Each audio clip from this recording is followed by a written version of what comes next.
This chess, it ain't checkers.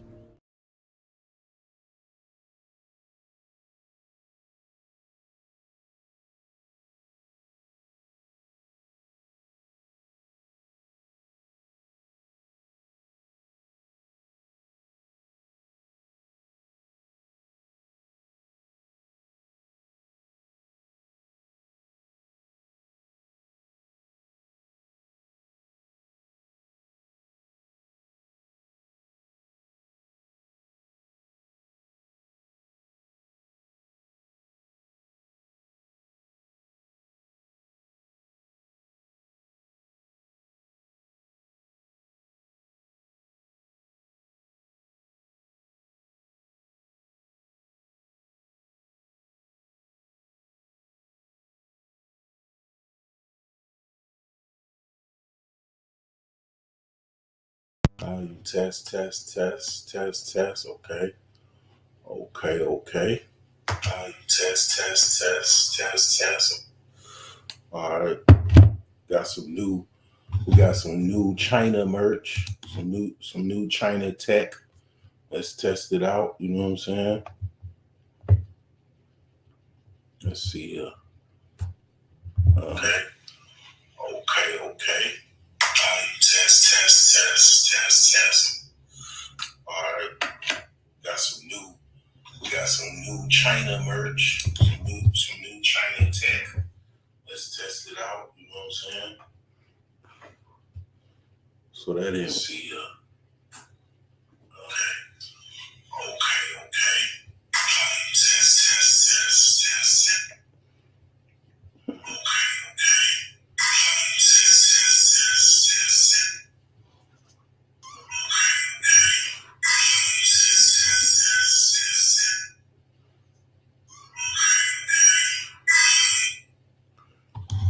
All right, so that's not working per se.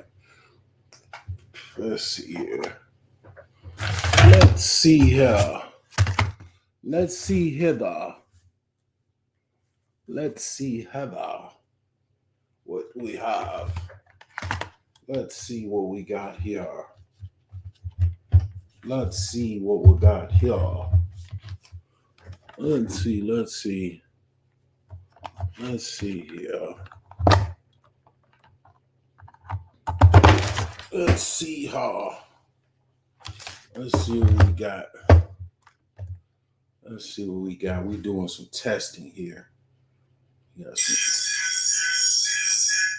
see what we got. We're doing some testing here. We got some new time. We're doing some testing here. Got some new time. We're doing some testing here. Got some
Okay. Let's see here. Let's see Heather. Let's see her.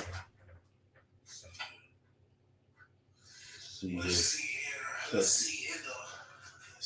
All right. I think we might be good. We might be. You know what I'm saying?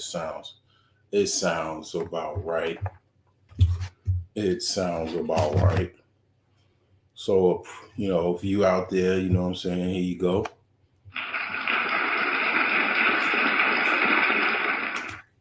We gonna talk, and we gonna see how good I am today as far as my strategy. We're gonna see both of those tonight. Um, and we're gonna, you know what I'm saying, we're gonna definitely utilize this new China tech that came in the mail actually yesterday. And yeah, we gonna talk. We gonna talk it on out. You know what I'm saying? You know, shout out to DJ Cooter, man. You know what I'm saying? I work slow sometimes, man. It takes me some time, man. And then sometimes it don't take me, you know. I'm probably okay in the story, the tortoise and the hare. I'm definitely probably the turtle. You know what I'm saying? Definitely the in the story of the tortoise and the hare, I'm definitely more of a turtle. You know what I'm saying? Definitely more of a turtle. But if you do know about that story, okay, that turtle, he ends up finishing the race. You know, he's slow like a turtle, but he's steady moving. And actually, that's the name of a company that I used to invest in a long time ago, back when I was in the Navy. He had basically his aerial investment fund. They're still in business, by the way, and they have a lot of people on their board. I think George Lucas's wife is on the board there or works there, and aerial investment fund is ran by um, the guy's name that runs aerial investments. He's like, basically um a black nerd. He's more of like a black nerd. John Rogers, yeah, John Rogers Jr. Actually, John Rogers Jr. He he played basketball, I think, for like Princeton, and he's really good, right? So this how good he is, right? So if you got money, you could be around certain people, or you gonna cross their paths. So when Michael Jordan was playing for the Bulls, John Rogers was like in a gym somewhere, and Jordan is very competitive, and he liked to, he's one of those players that he wanted to play in the gym. They had to make certain rules because of Michael Jordan. That's the thing that people don't understand. Certain things that players have to do or can't do right now, it's because of the Jordan era. Okay, for example, during the Jordan era, they had to basically change the rules and say that you can't go play recreational basketball anywhere you want. Like, you can't just go and just basically go to the park and just start hooping. You had to basically ensure that you was going to stay healthy and you wasn't going to do anything rogue, and then possibly you get injured off the court and then can't play, for the basketball franchise, right?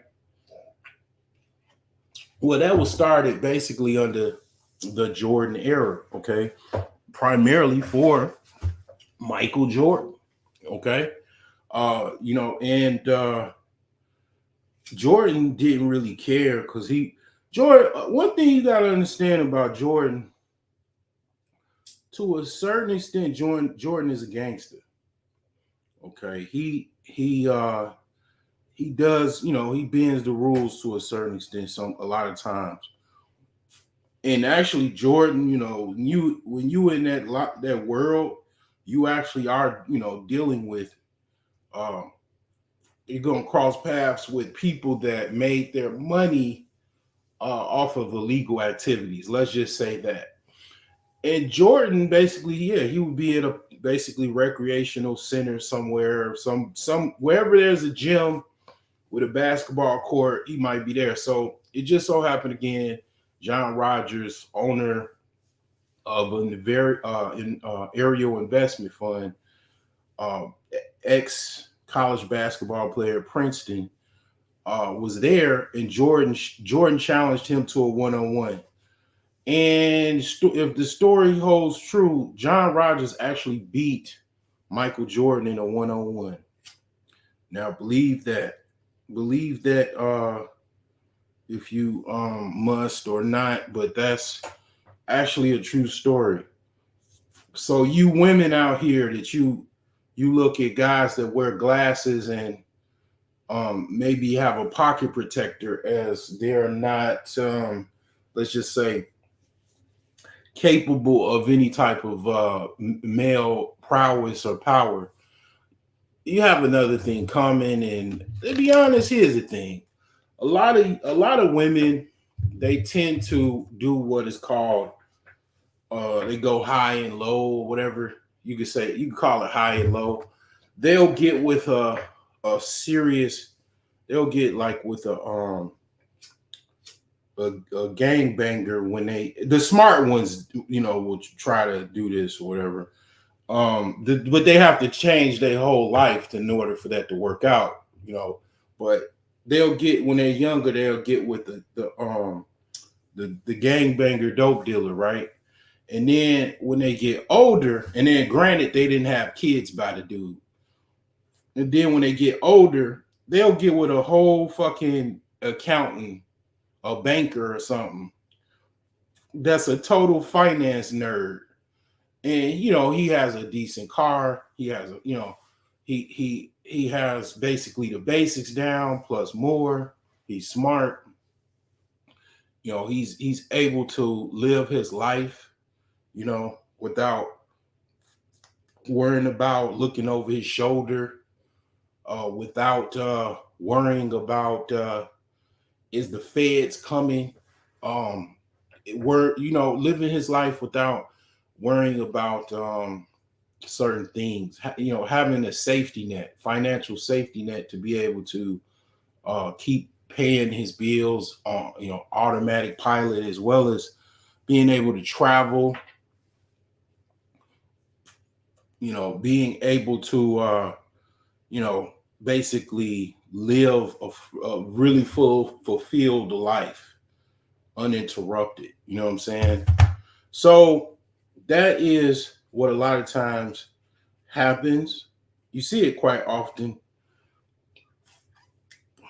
You see it quite often, because see, a lot of times women get smart. It's embarrassing for women to be single, and they know that. I'll repeat that again. It's very, very embarrassing for women to be single. Okay. And they know that. I know, again, okay, I know all of the little tricks and snips. I got the inside information to basically women, black women primarily.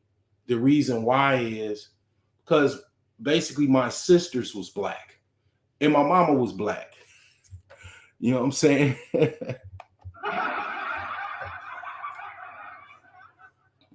Yeah. So yeah, that's the true story. Yeah, my mama was black. You know what I'm saying? My sisters was older than me, and yeah, basically what you could say, both. I have inside information to modern day Keisha, basically by living with her. You know what I'm saying? So I know absolutely they not winning unless they got somebody. Just like when I'm about to play a game of chess. I had your queen. You're not living the dream. You're definitely not living the dream if you don't have your queen. I'm gonna put that. That's another thing I gotta put on a shirt. You know what I'm saying? So let me banner that up. Let me banner that on up. And you notice how, okay, if women want to call me a misogynist or whatever, blah blah blah, right, they want to call me this and that, okay, they want to do all this shit, they want to call me a misogynist, or they look at me, they put me in the category of a misogynist. Well, if you notice, right, on the opposite end of the spectrum, the misandrist or misogynist, you know, it's like French, right? They don't want no man. They're not, they're very male hatred, kind of on that male hatred tip. You know what I'm saying? They either don't want, they have some type of, like, deep distrust and hatred towards black men, that they want to go to another race, or they all outright don't even want to be, like, extremely don't even want to be with men, with black men, with no men. It's like all kind of different spectrums when it comes to that. But notice how the men, they really don't have no problems, as far as they know. They know they need a woman. They know that, what I'm saying, that's something that they need. You notice how the difference between, the whole misandrist or misandru noir, and the misogynist, right? Misogynist, or even if you want to call me a misogynist, right? I know the fact that whatever you think that I hate women or black women or whatever, I know I need women. I know that I'm at my best, when I got someone, by, full time, and all of that type of stuff. So yeah, I mean, that might be even embarrassing to really go into depth with, but the thing is that, I've had my share of battles with that, and I've had some successes, and I've had some failures. You know what I'm saying? I've gotten I've gotten some trophies from my endeavors, from my previous war campaigns. You know what I'm saying? But at the end of the day, I'm that nigga. You know what I'm saying? I'm the man. You know what I'm saying? I'm the king of my fucking castle. And I don't play no goddamn games. I don't play no motherfucking games when it comes to disrespect. You're gonna fucking respect me like you do that fucking manager at your motherfucking job. You know what I'm saying? If you have a difference between your manager and your boyfriend or your husband or whatever the fuck, leave me the fuck alone. You know what I'm saying? Um, and that goes for, you know what I'm saying, people that definitely rock with me and stuff like that. Yeah, leave them alone too. Leave them the fuck alone. Go deal with, go get you a homosexual under an overpass. You know what I'm saying? Go there. You know what I'm saying? Don't deal. See, that's the thing. The whole thing, you see this shit on Twitter, that these people having these debates and shit, and all that type of stuff. Why women date street dudes and felons and all of that shit, and ex-prisoners and ex-cons and all of that. And it's like a lot of those dudes are compromised. It's not so much they need women on some, like, come help me out type shit, or be with me and all of that. They need a woman for a fucking a roof over their head. And it ain't, I mean, I'm talking about they the most neediest dudes, you know what I'm saying? Because they're so needy, and the women know how needy they are. and they exploit them based off of their need. Women know the value of an apartment. They know the value of a house, and they know a lot of them know how to get those properties and places. And the broke street dude that is basically struggling to get by and maybe just got out of the joint, ain't really got no place to go. Big Bertha might be his only outlet. And then, he has to deal with all of Big Bertha's problems. Big Bertha has deep disrespect for men, deep disrespect for primarily even black men, because, whatever the fuck they think in their head that they have not, go, talk to somebody about. They have ran away from accountability, and they're in a power position, and the man is not, and they run away or even can't get. So it's two tiers to that. And a lot of you guys, you thinking one-sided, you one track minded. Two things could be true at the same time. Two things can absolutely be true. More than two things can be true at one time. It's like, you forgot one thing, as far as like different things can actually be true at the same time. It ain't just one thing. You know what I'm saying? It's not like A. Marie. Yes, this one thing. No, it's more than one thing a lot of times. So that one thing, it could be, more than one thing. And it's like basically, yeah, they go to work and they know they got to keep their job. And in order to keep that job, it requires a certain level of respect, a certain level of decorum. And if they go outside of that boundary, they will get fucking fired. It will be fire in the hole.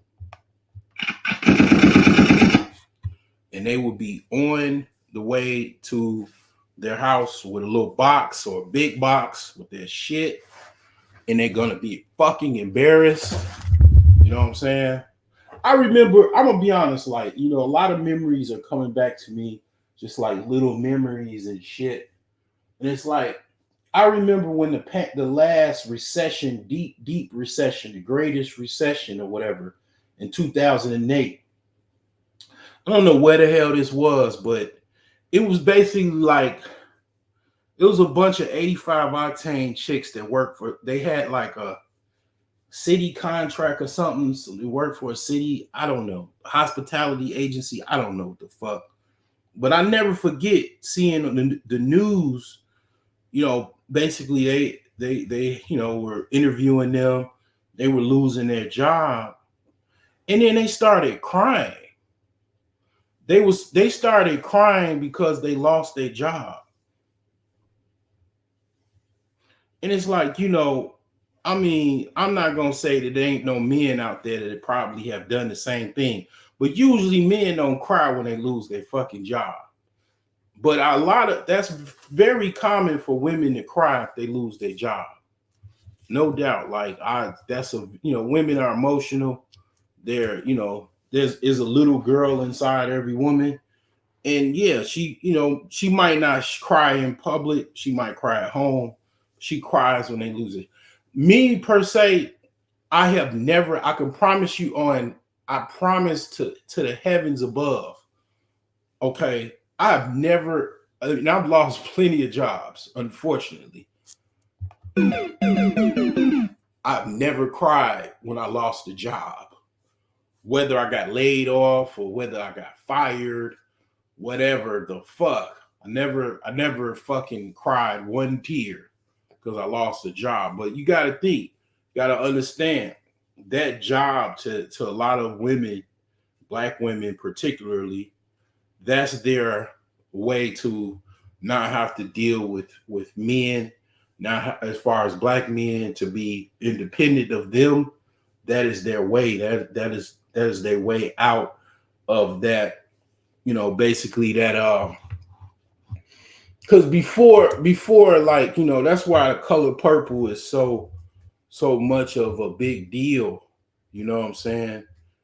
That's a big deal. That movie is a big deal. You know what I'm saying? Not the new one, but I mean, yeah, you could talk about that. I have not seen it. I have not seen the new one, but you could talk about it certainly. But that's why that's so much of a big deal during that era. Okay, that basically was an era where you know black women feel like they were subjugated under black men. I mean over black men. They they felt subjugated because they had to deal with black men for their survival.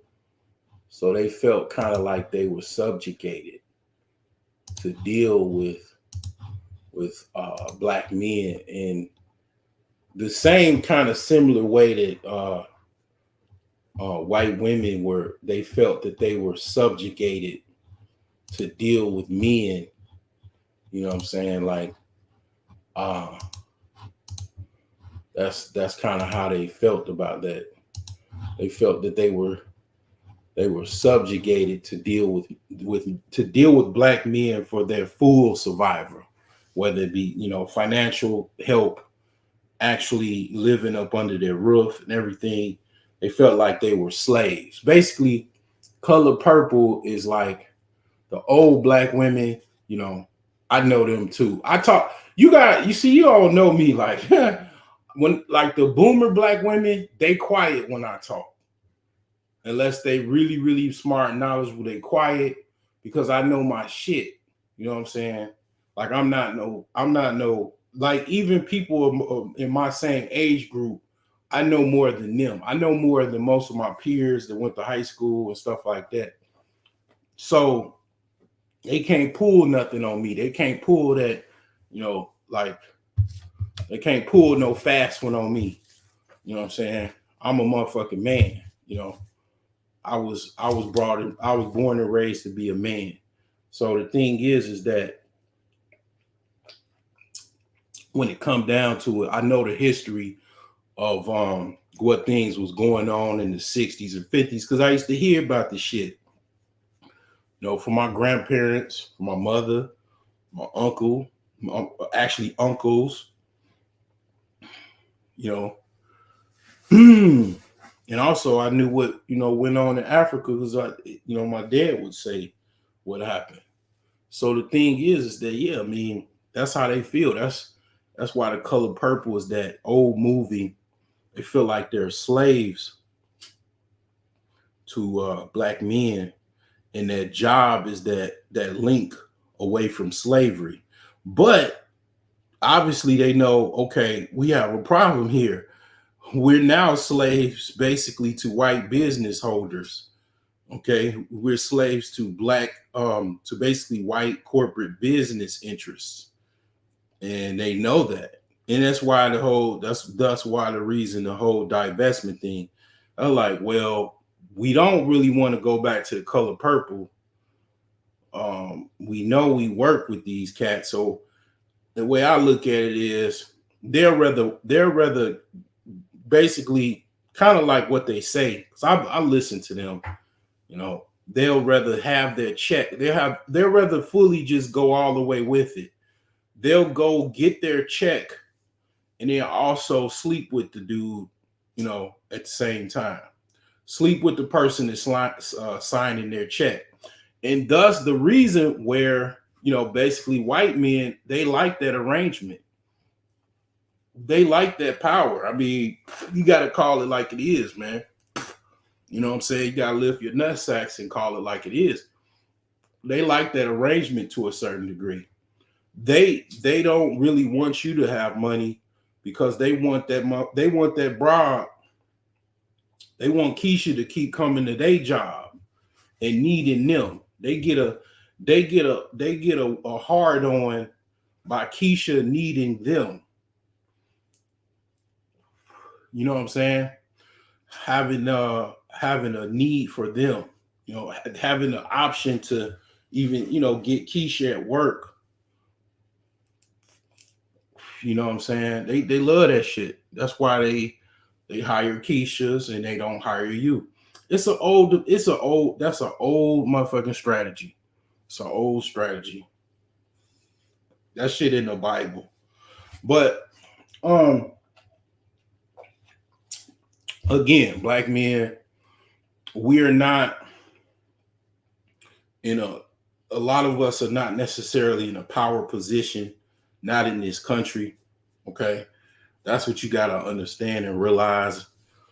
The only power position that we are in, as far as what we want to do and what outcomes we want out of life, you do have the power to have your outcomes in life. For example, I have basically a life where I have full control for the most part, in the sense that basically I have a lot of peace because I don't tolerate anything but peace. Why would I get a woman that I got to go to war with every day? No matter who she is. If that's the only option, is that I have to get a woman that's going to fucking defy my orders at any given fucking time, and a subprime woman again. You know what I'm saying? I'm giving you motherfuckers the game for free. You know what I'm saying? That's why I keep these slides for you. Because I don't want you to fuck up like I did. I had to learn from my fuck ups and come back to YouTube again and lift my ball sack, and then, try to help others not fucking do the same shit that I did. I'm trying to give you something that nobody really gave me. They said, go get some pussy. Don't argue with a bitch. But who's the bitch? The bitch is the subprime woman, the intolerable woman. That's who the bitch is. Don't argue with the bitch. That's the bitch that wants to keep arguing with you, not understanding logically. I don't argue with my fucking boss at work. Why am I arguing with this man, trying to bully him, taking my problems and frustrations out on him, instead of, why don't I just quit my job and let this motherfucker take care of me, so I don't have to argue with him, so I can fully just be, I can bask in his greatness and let him take care of me, and then shut the fuck up and do what I got to do and do a good job at it. Have you ever thought of that? Because that goes into this right here. Okay? That goes into this right here. Before I do that, let me do what I was going to say I was going to do. Let's see here.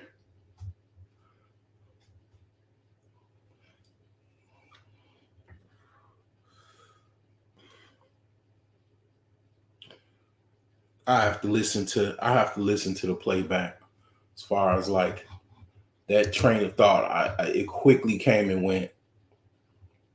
So when I play this back, I'll get that idea, as far as like what I said about the t-shirt. But anyway, let me replay this. Let me play this video here, because basically men don't have the option to just go, have women take care of us in mass or at all, really, typically. I mean, it's just not the truth. Even women complain about that because they know that's not the right way. Even they know they make more than their man. They just don't like the fact that they do and trying to take care of their man. Not all of them are comfortable with that. You know, they're just not.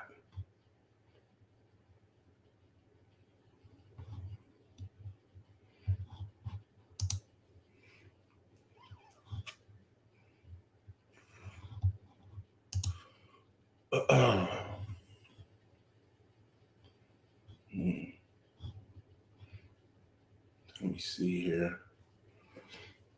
I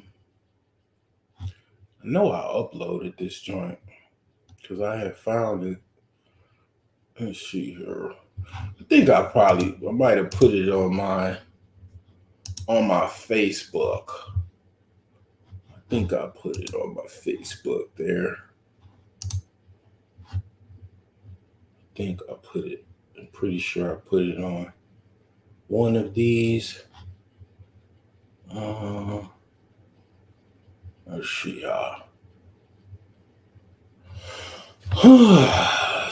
Let's see. I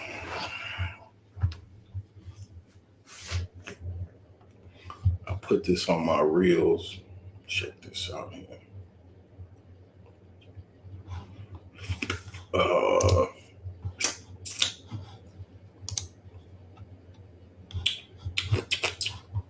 Well, I could have swore I put this on the on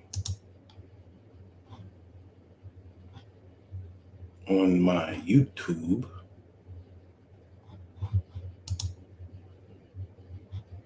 Let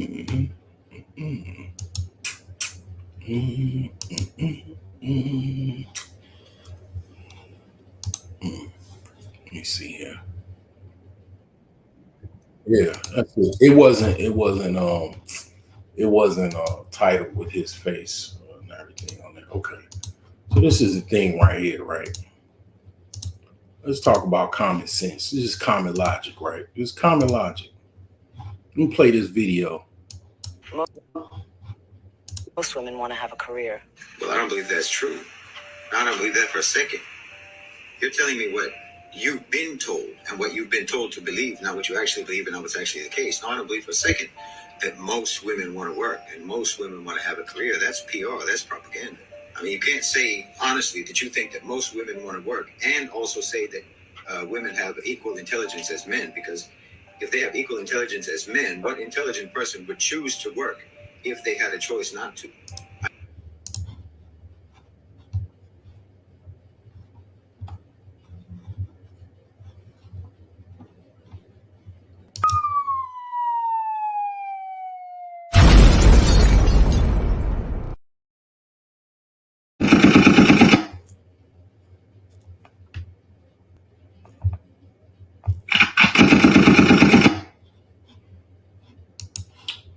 Let's play that again. Intelligence as men. What intelligence as men? Because want to work and also say that women have equal intelligence as men, because if they have equal intelligence as men, what intelligent person would choose to work if they had a choice not to? I know a man wouldn't if given the choice. No, I know that most women don't want to work. I don't need to see the statistics. I know that most women don't want to work because I work. So I know what it's like.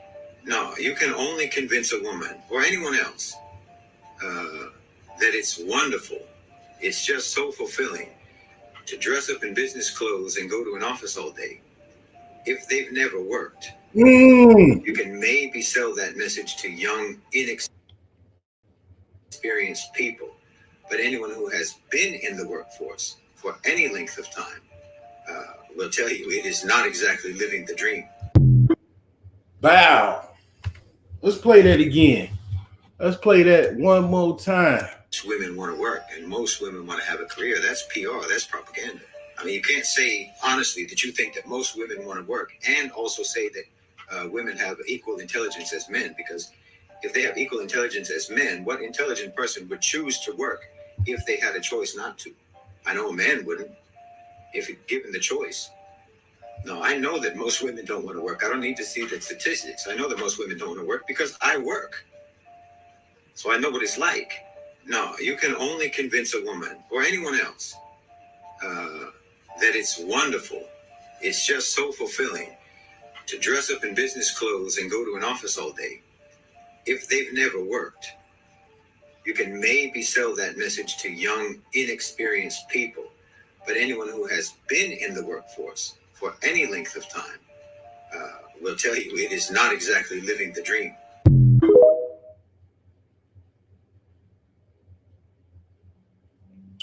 Facts. All right. Scott, let's get we got the white guy. Let's talk about what the white homemaker thought in the 60s and 70s. You know what I'm saying? What they thought about that, being a homemaker, and the feminists attacking the homemakers. Is a small elitist group of Northeastern establishment liberals. I am not against women succeeding.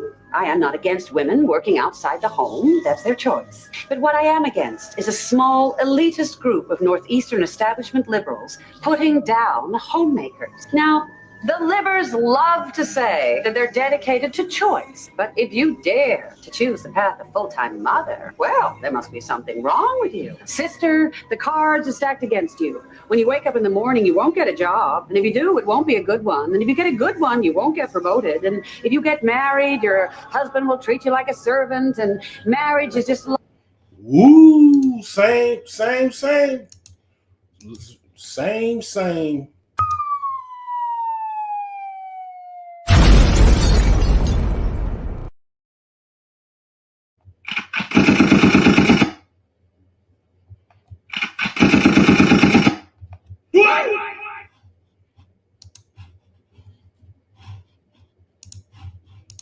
A lot of dirty diapers and dirty dishes. It's ridiculous because women are the primary caregivers in the home. What is going to happen if you push women out into the workforce is that women are going to find themselves with 2 full-time jobs, and they're going to be exhausted and unhappy. Eventually, they decide not to have children at all. Maybe that's the liberationist goal. Their hero is Gloria Steinem, a single, childless woman nearing 40, but she is the sort of miserable, pathetic woman Yeah, and notice, here's another thing, man.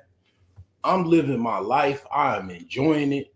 I am not married. I'm not shit. I don't have no whole bunch of girlfriends or nothing like that. I do take advantage of sexual opportunities, let's just say, whenever they come up. But I'm happy as fuck. I mean, I'm not, necessarily living the 100% lifestyle that I want. That's why I'm working on it. But I am not fucking miserable and sad. You look at these people, man. They're fucking miserable. If you look at a lot of these women, first of all, they're not very good looking. And you can kind of tell that it's like, it's kind of somebody that maybe have not been blessed like other, women have been blessed. And that's part of the reason that they're complaining, because they don't feel like they get their fair share. Like, for example, kind of like basically the what is that chick called? The not too pretty chick. I've even saw it's a channel I was on, and when I was really in my little, investigating these, women's channels that, are kind of misandrous, right? It's some chick called herself the Ugly Girl channel. I'm not making this shit up. I swear to God, if I'm lying, I'm out of here.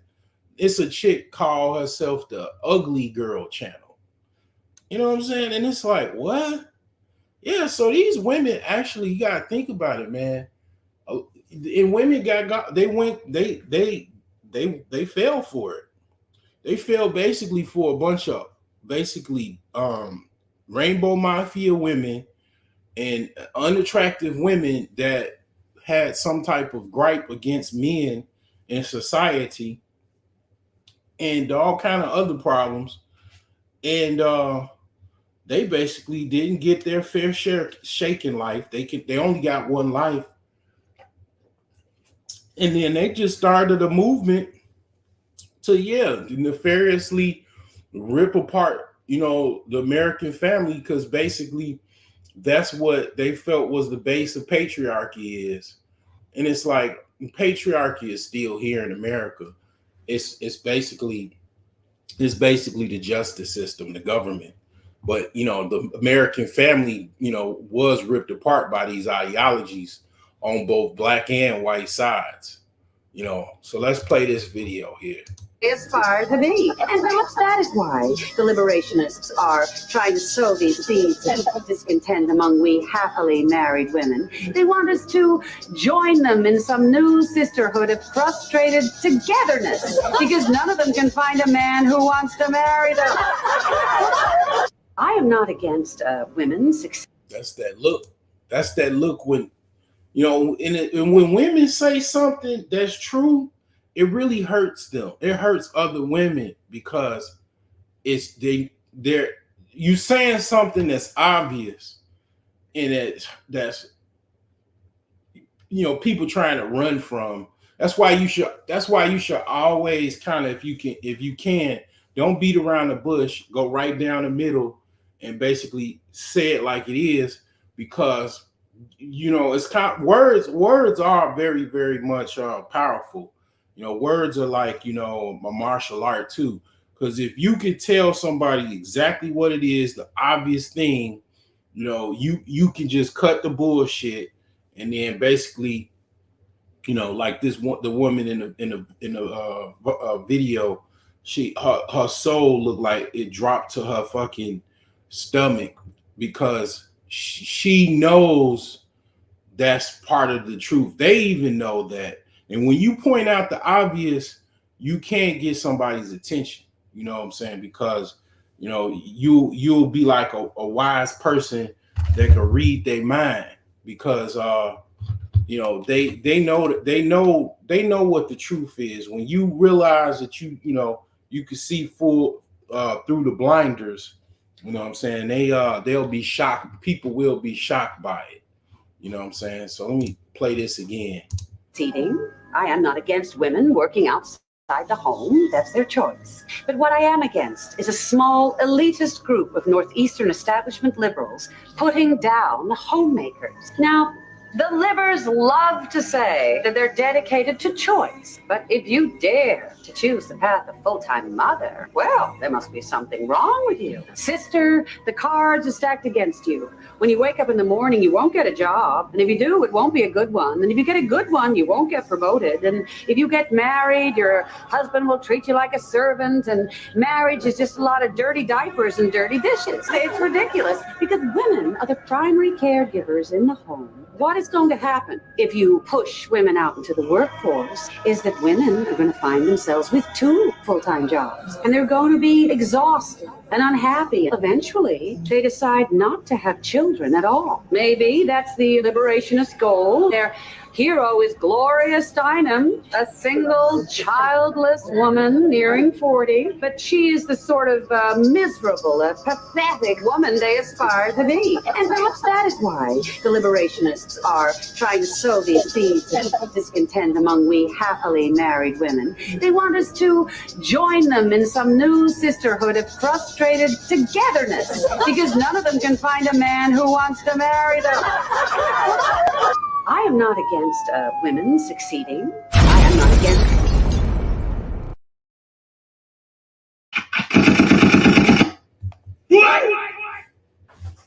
Yeah, so that's that. All right. You know what I'm saying? Awesome. Yeah, that's lame, but yeah, so there you go. That's my 15 minutes of or 30 minutes of diatribe towards feminism in America. All right, so after we get out of that, you know what I'm saying, let You know what I'm saying? Get my pen here. Okay. We're gonna talk about a little about American history, right? And why, why Colin Kaepernick is important. You know what I'm saying? Why Colin Kaepernick is important, right?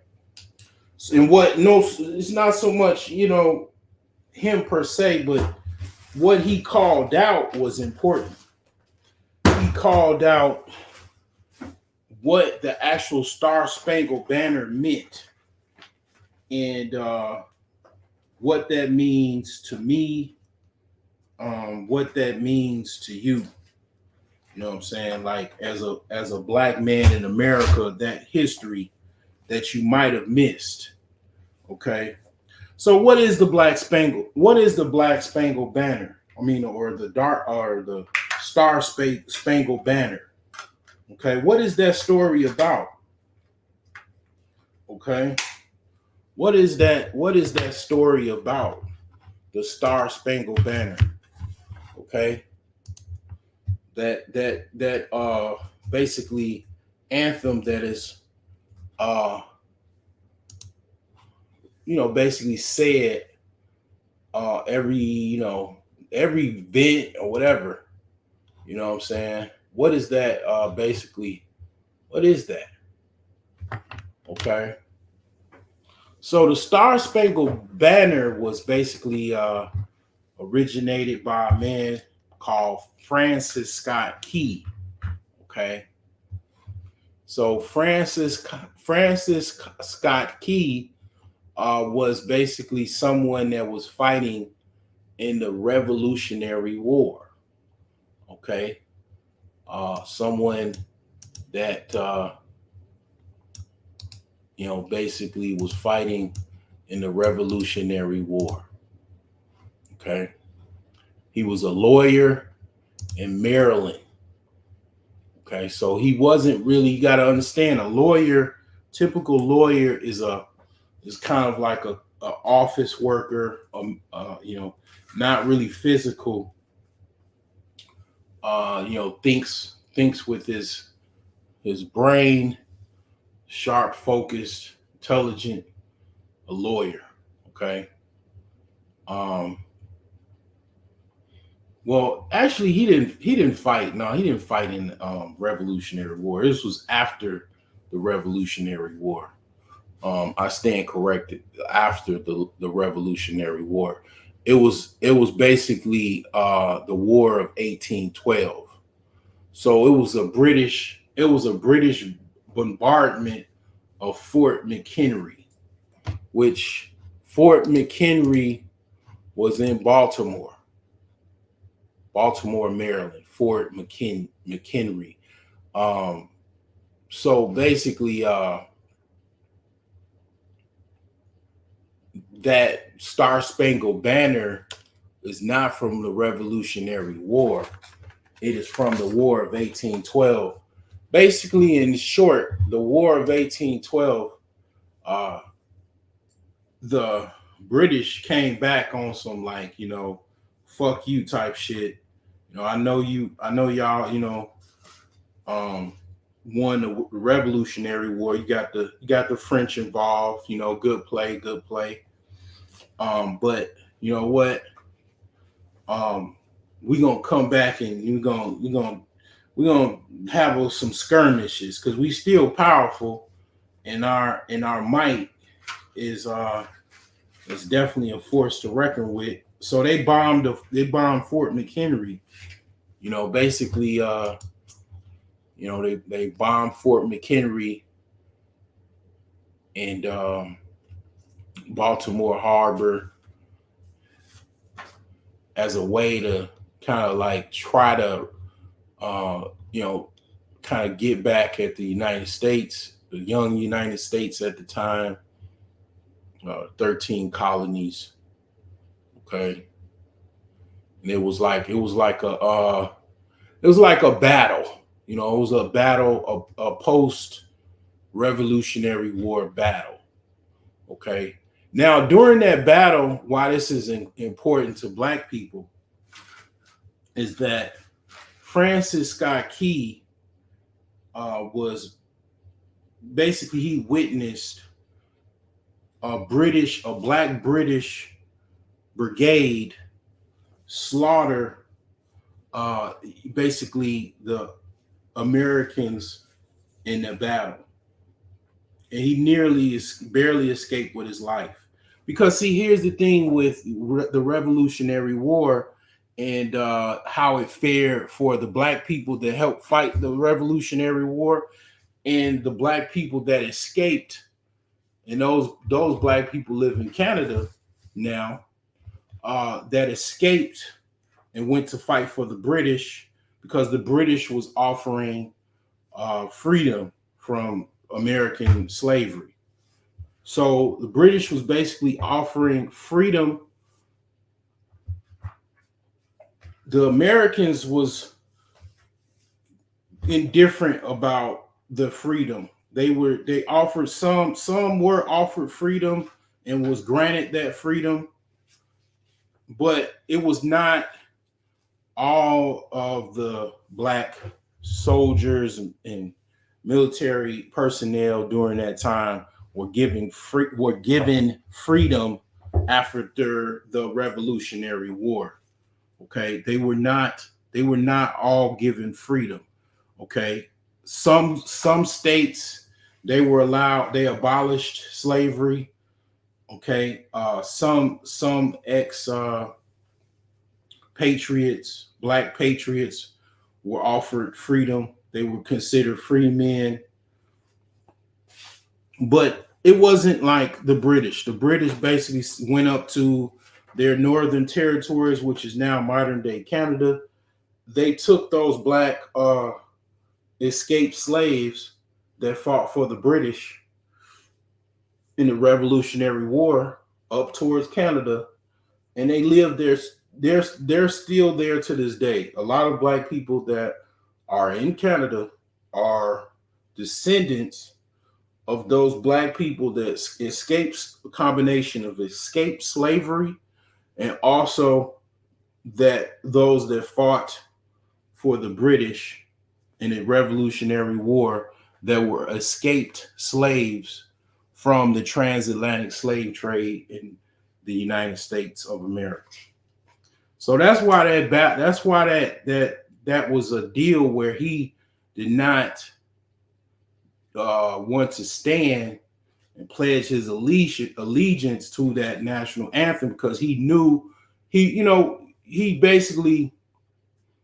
got woke. He somebody knew that story, and he probably was at some place and they told him that story, and he was like, "Wow, they never told us in school." And I'm gonna be honest with you, I didn't know that until that Kaepernick situation happened. I didn't know. There was just a lot of bits of history I'm probably not in the loop about.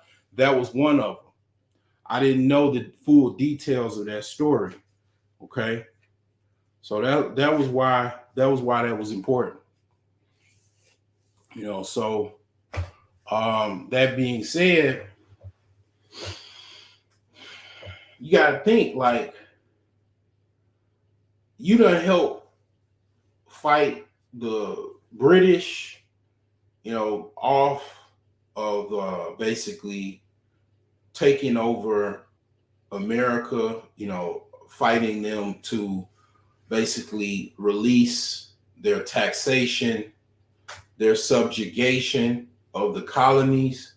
And then you in turn have to go back to a situation where you don't know if you're going to be a free man or a slave.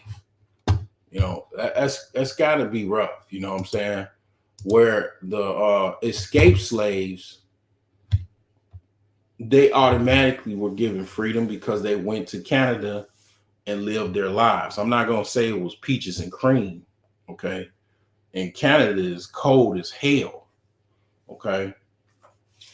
Canada is fucking cold. I mean, like, it is just, it's just, when you go up north, the further north you go to the northern Arctic, the North Pole, it gets colder and colder.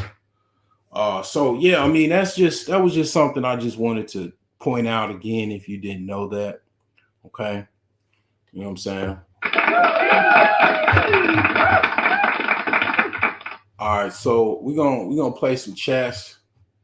We're gonna see what I do, see if I can, have a victory, or I shall have defeat. All right. So, you know what I'm saying? It's almost Turkey Day. I think Turkey Day is tomorrow. You know, um,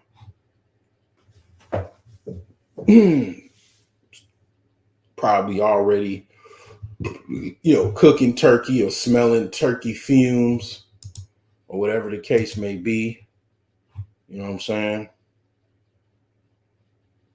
Um,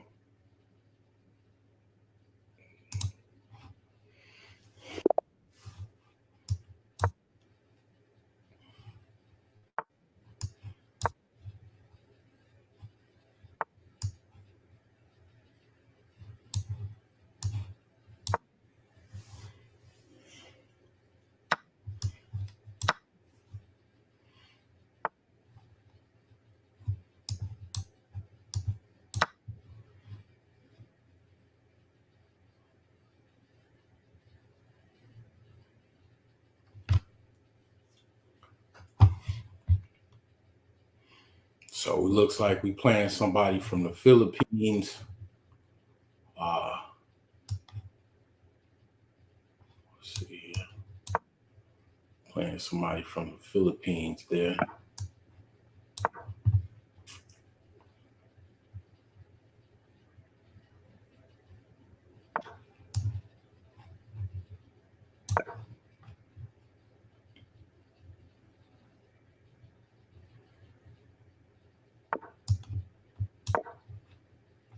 I'm gonna see how long I could go, you know what I'm saying? Like I think one night I had like over, I think, like played like 12 games or something like that.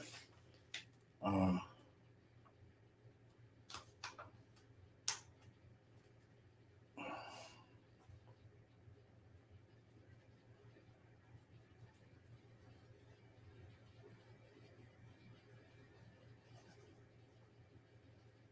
so I did quite a bit. Let's see here.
Yeah, this is over with.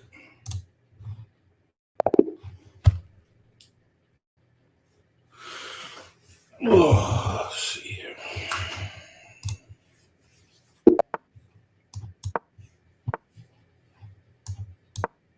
I'm playing a woman. Wow, that's a rare. Well, you don't know. A lot of times people have avatars. So you don't know. You don't know who the fuck you playing. But yeah, playing a woman. Playing a woman. Playing a woman.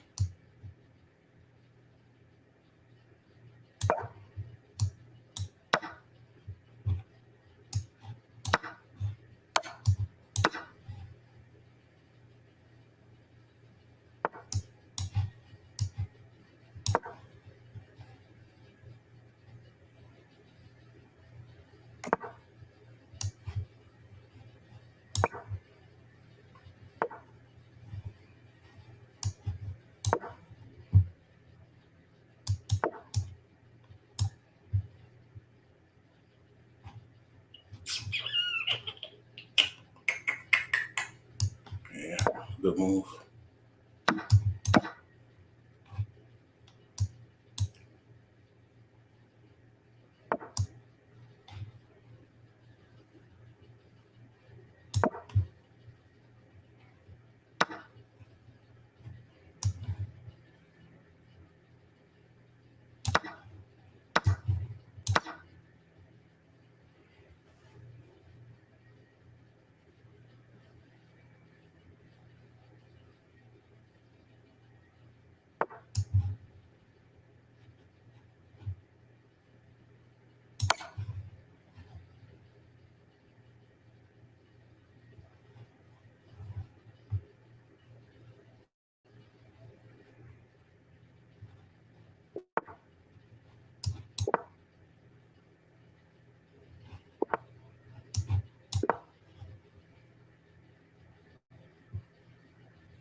Yeah, that's pretty much over with.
So I'm up 9.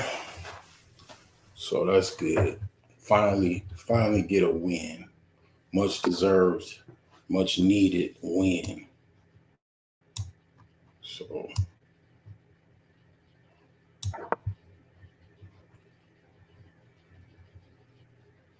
I use a different strategy. Oh, that's a nasty. That's called a skewer. It's called a skewer. Nasty skewer too. He might resign. He might resign with this shit, man.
So we got to win. Finally got to win. Okay. Finally got to win. Finally got to win.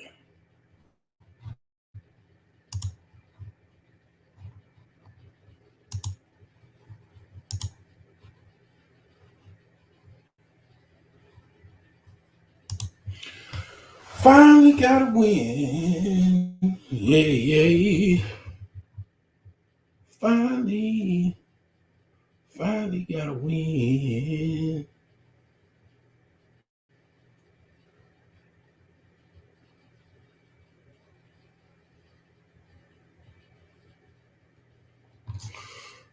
Oh, let's play another one.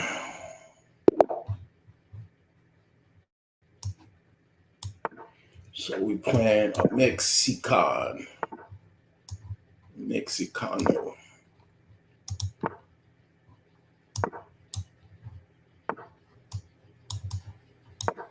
Fast player, huh?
Two so far.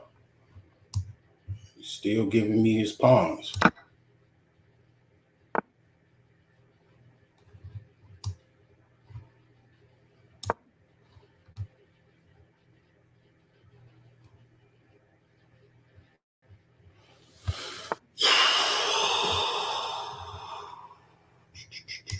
Okay, now I can move my king.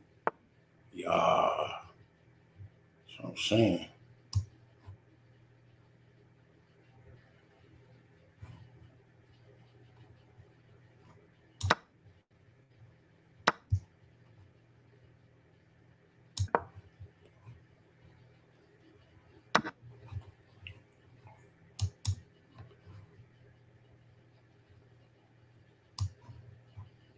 I was like, what is that?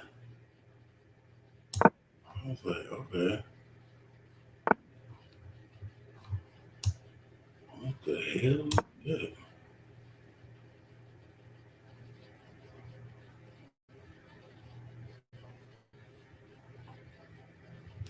So I'm still up two.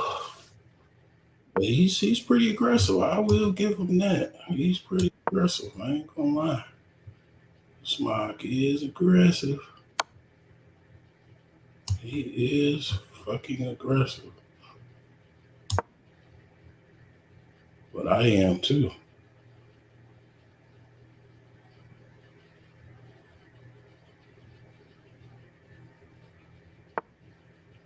Then he ain't got no he had a problem with his ranks. So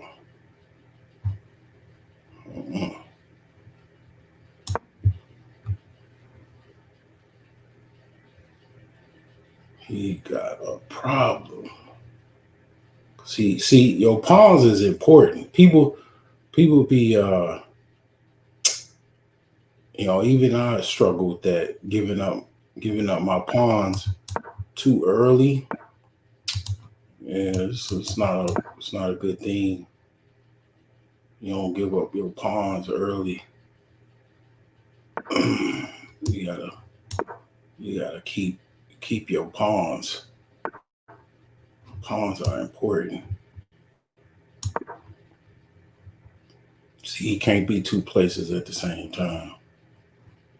That's one thing he gonna have a problem. He gotta choose. He can't be in two places.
Running out of time.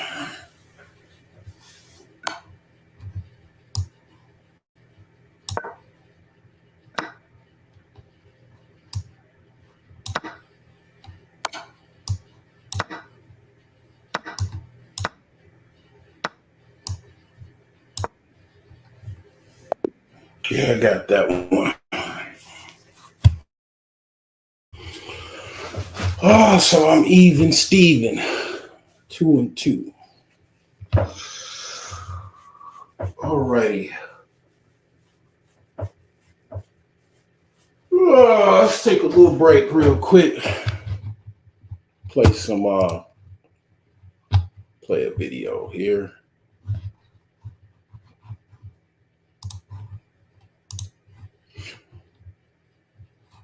Welcome to alsherbs.com, the oasis for your wellness journey.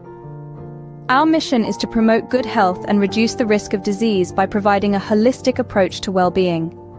From the soothing scent of lavender to the invigorating kick of ginseng, we've got you covered with a wide array of herbs, supplements, and wellness products. Imagine the power of nature, harnessed and delivered right to your doorstep. That's the alsherbs.com promise, and it's a promise we're proud to keep. Shopping at alsherbs.com has truly transformed my life, says one of our satisfied customers. The quality of their products is unmatched, and I've never felt better. And she's not alone. Countless individuals have found a one-stop shop for all their wellness needs at alsherbs.com. It's made a world of difference in my life, another customer shares. And what's the secret to our success? It's simple. We believe in the power of holistic wellness, and we're committed to providing the best products to support your journey. Whether you're boosting your immune system, seeking natural remedies, or enhancing your fitness routine, we have everything you need. The path to a healthier, happier life is just a click away. Visit alsherbs.com today and experience the transformative power of nature. Take the first step towards a vibrant, fulfilling lifestyle. alsherbs.com, where your wellness journey begins. Improving lives, one herb at a time. Your wellness oasis awaits.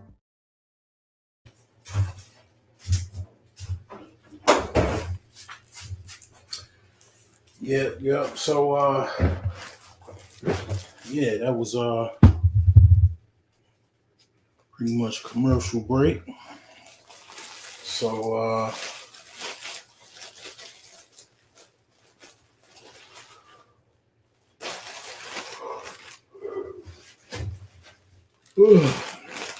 I was watching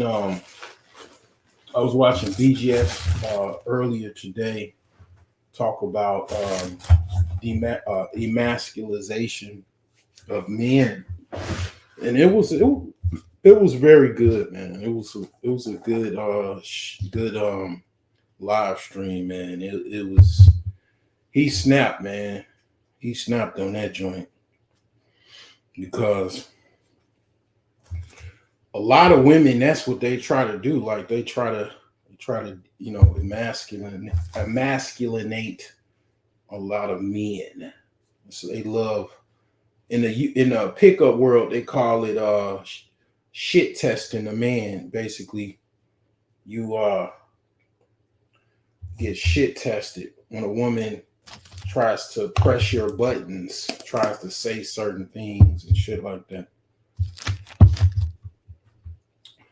But here's the thing, man. This is what I was saying earlier. It was like, basically, when it come down to it, man, it's certain types of men.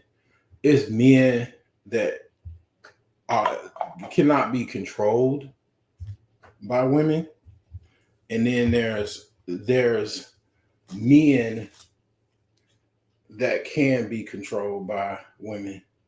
And it's up to you, for whatever reason, to choose what path you're gonna take.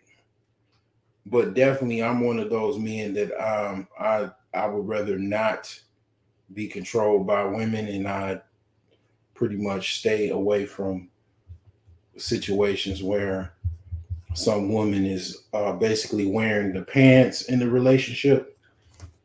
Yeah, that's not something that I co-sign.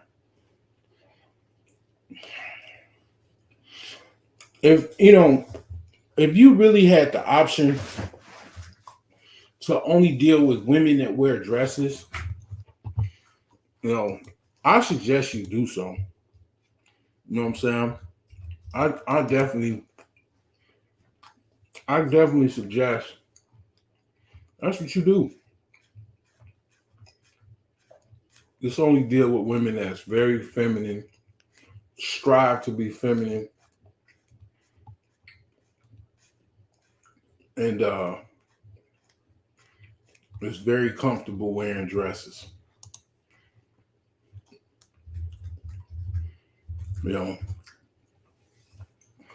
Because at the end of the day,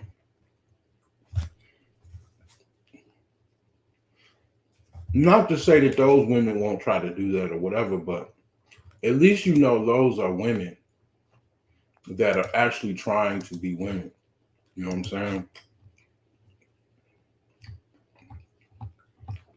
The dress is the uniform of the woman. You know what I'm saying? That's what the dress is, just like the suit is for the man. You know what I'm saying? That is the uniform of the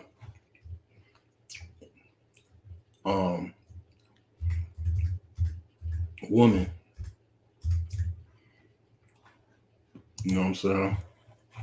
Pretty much. That is the uniform.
What do you think? Am I wrong?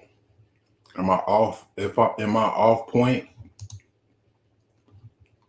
or no?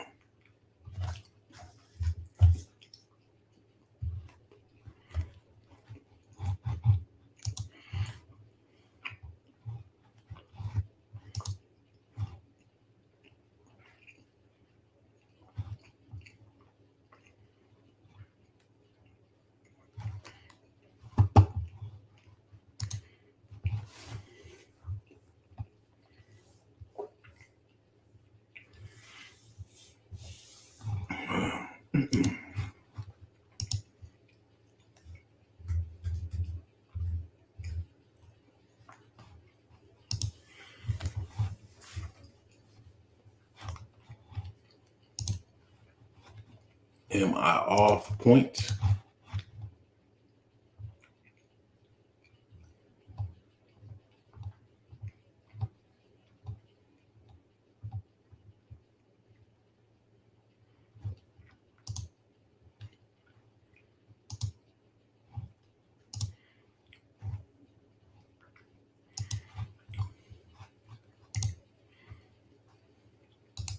Hey, this is this is what I'm talking about right here.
So this is probably what you would call clatchet, ratchet and classy at the same time, the tattoos. But I guess I'm, kind of thuggish a little bit. I got a tattoo. I got a tattoo on my right arm. I got a tattoo. I don't got a whole body full of tattoos, but I do have one tattoo. And I'm gonna be honest with you, I kind of regret it. Because it's like, it was a period of my time where basketball was like my religion. And that was the thing to do to get, just to get a tattoo, get an and one tattoo or whatever. You know what I'm saying? That was the thing to do. You know what I'm saying? So that's what I got.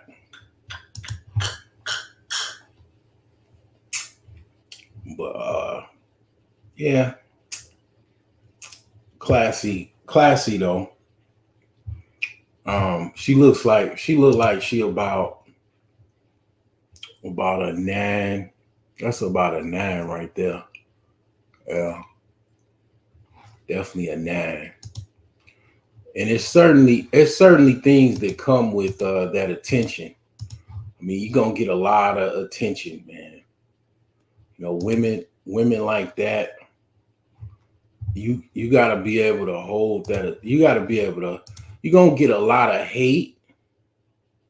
You're gonna get a combination of hate, okay? A lot of attention, a lot of stuff come with that, man. In America, for sure. I think anyway. I mean, but definitely America. You're gonna get a lot of, in America. You're gonna get a lot of hatred, a lot of jealousy. If you got a baby mama, ex-wife, you're gonna get some problem. All of a sudden, relations was like kind of normal. You know what I'm saying? You pull up with a woman like that. She gonna act a fool. She gonna try to see. She probably gonna be like, who is that? She might be like, why you ain't call me and let me know you got a stranger coming up? Like you gonna get all kind of stuff depending on who you dealing with, man. She gonna act like, hey, why? Who is this? Why you come to pick your kids up? You're not leaving with no complete stranger. I don't know who this is. You pull up, your kids start crying because you know what I'm saying. She got your kids expecting to go to the water park or whatever, but she in her feelings, and she, here's the thing. Here's a funny thing, right? She did the same thing to her previous boyfriend, baby daddy, or whatever, years ago before y'all met. She did the same thing. You know what I'm saying? And it's like, you know what I'm saying? You coming with a new chick. She was doing it because she was trying to probably get back at her her baby daddy or whatever. You doing it because that's just Tuesday and you picking your kids up. And most certainly, it don't matter. I mean, it could be a woman that don't even look good. It's just the fact that you got a woman, period.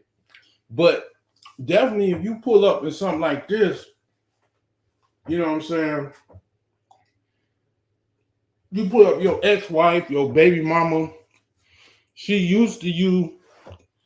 She know you doing whatever, but she used to you basically being single. And then all of a sudden,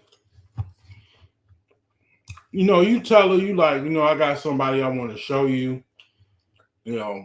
This is who I'm currently dating. And basically this is what she gonna be. That's one. What? See, here's the thing, man. Y'all be thinking I don't be knowing what the hell I be talking about,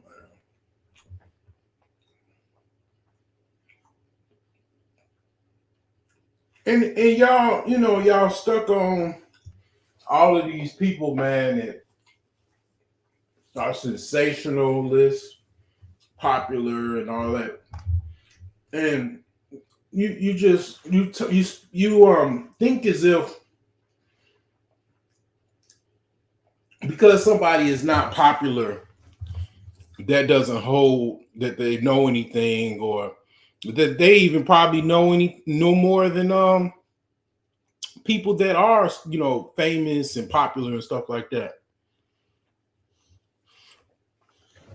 You got people that are celebrities and they have failed relationships with women, and they're celebrities. That means 100-octane man can basically get any other woman you probably wouldn't be able to get. She probably is already dating a 100-octane guy. I don't even know I don't even know who she is. Like, y'all probably, probably know who she is. I don't know who she is, but she looks familiar. But the thing is that a lot of these guys that are, they're rich and famous and having failed relationships. Why is that? Why are they rich and famous? They're getting a woman. They're paying dearly to get her, but they're having these failed relationships. Kevin Samuels gone. Our Ellen Roger Curry gone. David Carroll wasn't really into relationships like that. He was more of a kind of like, I just want to fuck, but I ain't really, trying to be in a relationship. I'm not concerned about your kids and none of that. But, he still had, he never said, I don't want to fuck with women, period. He definitely was, still trying to hit, and, speaking of women that just mess with 100-octane men, there's women even in YouTube. I mean, I ain't gonna say no names. Y'all probably already know about the whole alleged, not even alleged, the beans that were spilled about him actually, on one hand, being kind of you would say, a misogynist, but then giving information, kind of being a double agent to a certain extent to the misandrist. So he can get some pussy, so he can get some bikini photos, or whatever, some favor with the particular woman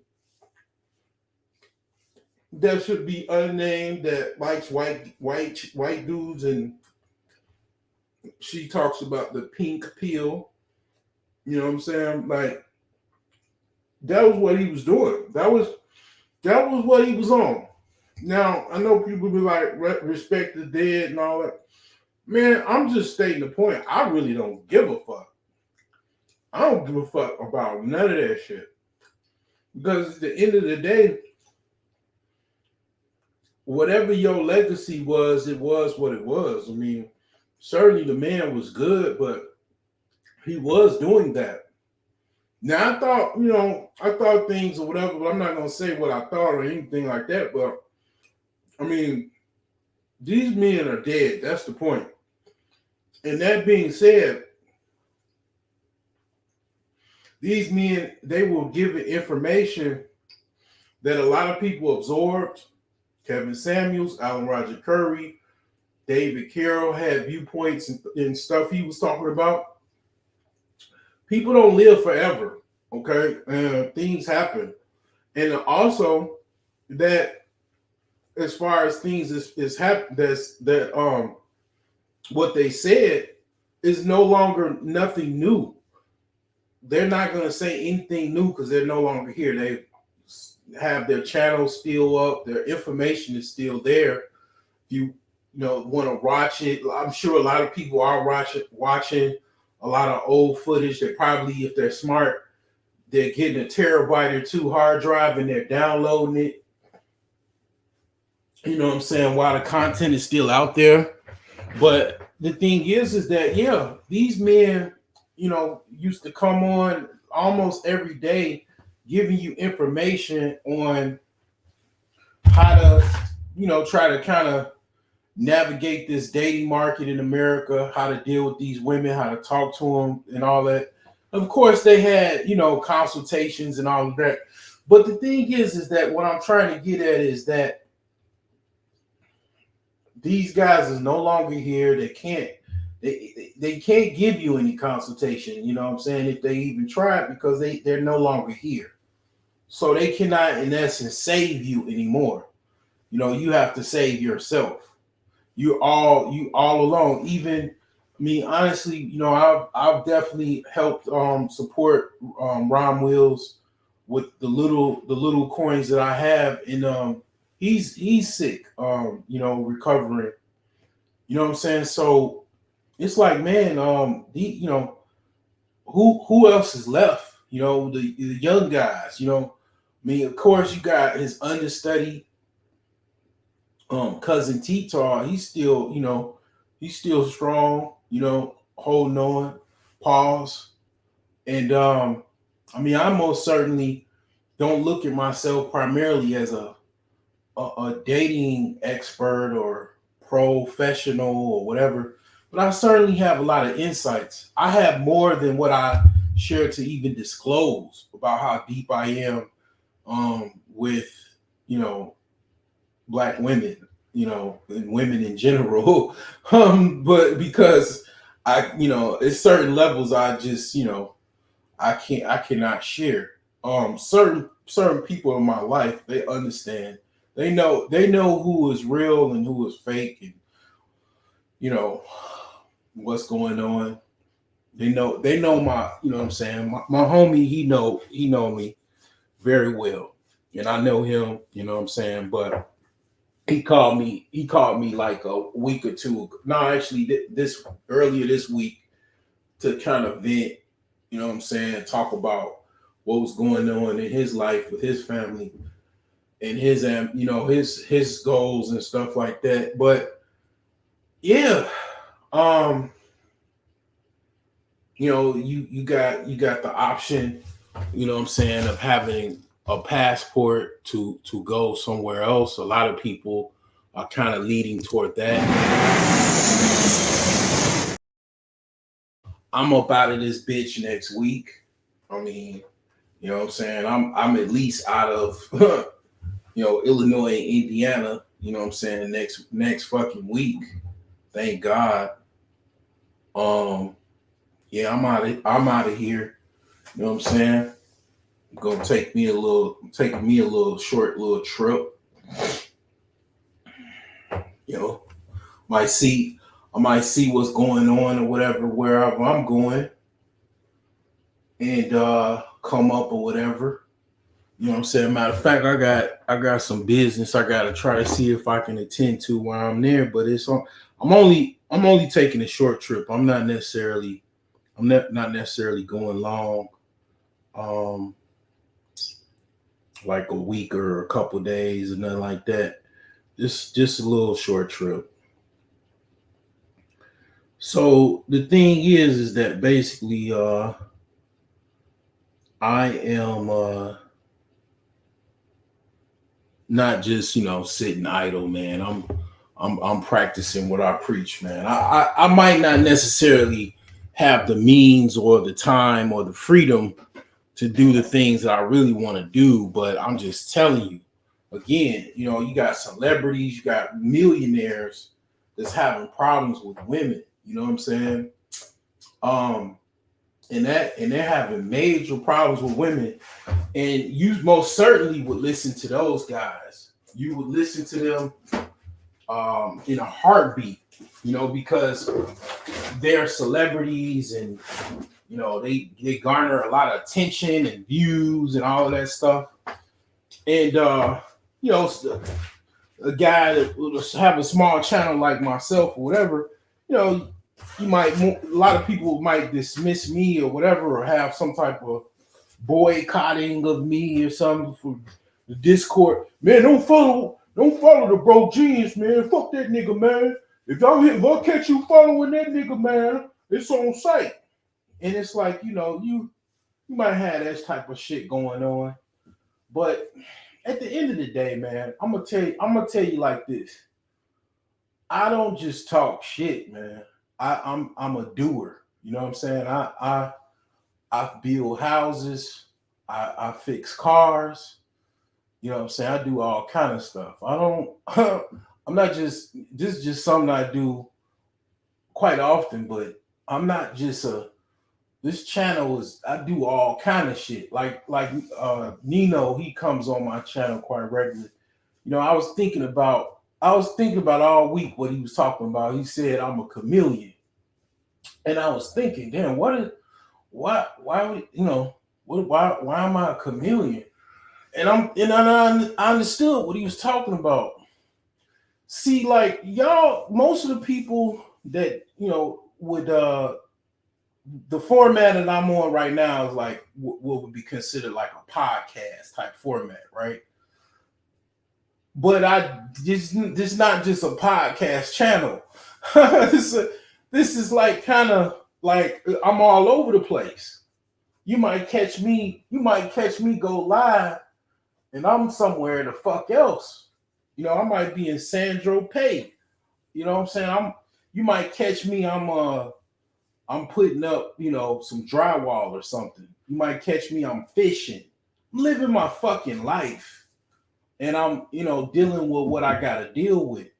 I'm not saying that I'm better than anybody because I'm living my life, but I mean, I'm not just a shit talker on YouTube. That's not what I do. That's one of the things that I do, but that's not all I do.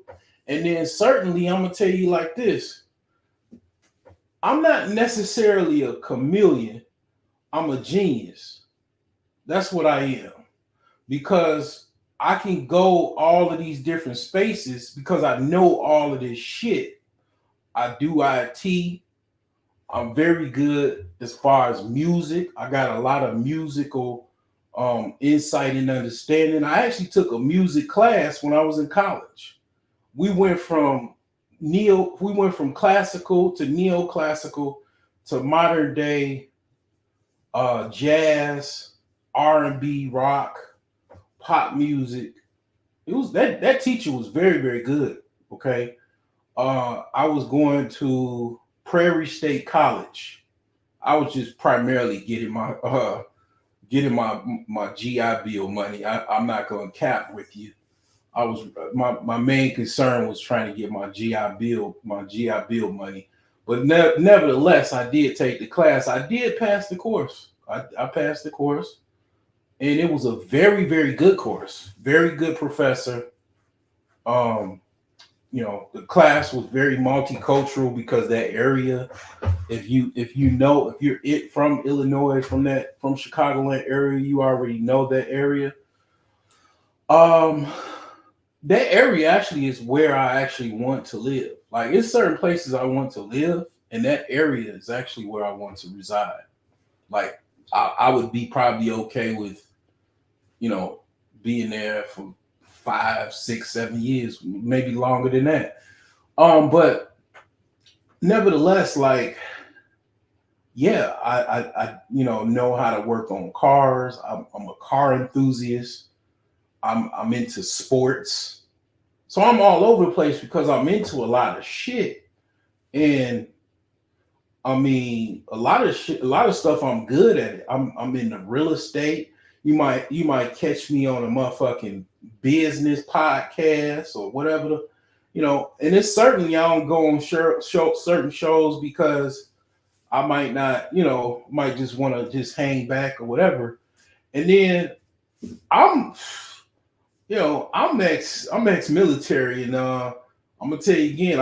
When I wanted to go to when I wanted to, as far as my MOS or my actual classification, I wanted to be a spy.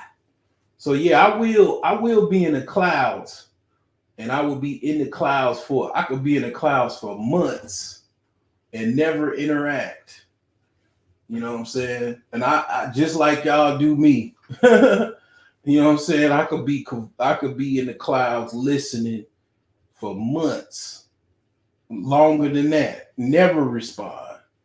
You know what I'm saying? Just, listen and see who's who, see who, see who, checking who out, and then fell back or whatever. Yeah, I see what's going on. Um, do I take it serious? Nah. Do I have my fun? Yeah. I do what I do, but the thing is that, yeah, man, these people, man, they must not know something because they can't pick right, they can't pick the right woman, and they can't keep her. You know what I'm saying? So they must be missing something. They must be very, very dysfunctional. They must have some health issues or something like that. Okay, I'm not saying I'm perfect, but I do have a lot of imperfections that I have worked on, that I'm continuing to work on. And yes, I am past the common man. I'm definitely more of a guru, more of a expert, as you would want to say, as far as dealing with things in life. Believe it or not, you probably wouldn't put me in that category, but I definitely am. Now, a lot of times I know money is the author. Money is the ultimate co-signer of your success. If you don't have any money to flash, or not so much money, but you don't have any type of extreme wealth to show or whatever, that people won't really take you serious and all of that type of stuff. But I really don't concern myself with that too much, because at the end of the day, it's kind of like your father, right? Or your uncle. He already understands things. You might think that you know more than him, or you might look at him like he's silly. But then when you fuck up and fall on your face, he looking at you like, son, what's going on? Why did you fall on your face? I told you to do this, this, and this. Why didn't you do it? You didn't believe me? Okay. And then you'll realize, damn, I fell on my face and I did something dumb, and he told me not to do it, and then I did it. And then you realize that you didn't know what you thought you knew. You know what I'm saying? And it's just like that. Like, I know a lot of people have done some fucked up things, and they're kind of like, they haven't learned from it. Don't get me wrong. I understand the dualities of things. You got people that they're continuously fucking up. They're doing the same thing over and over again. They're choosing, the wrong woman over and over again. And then, people don't take them serious and shit like that. I mean, so, yeah, I don't know, man.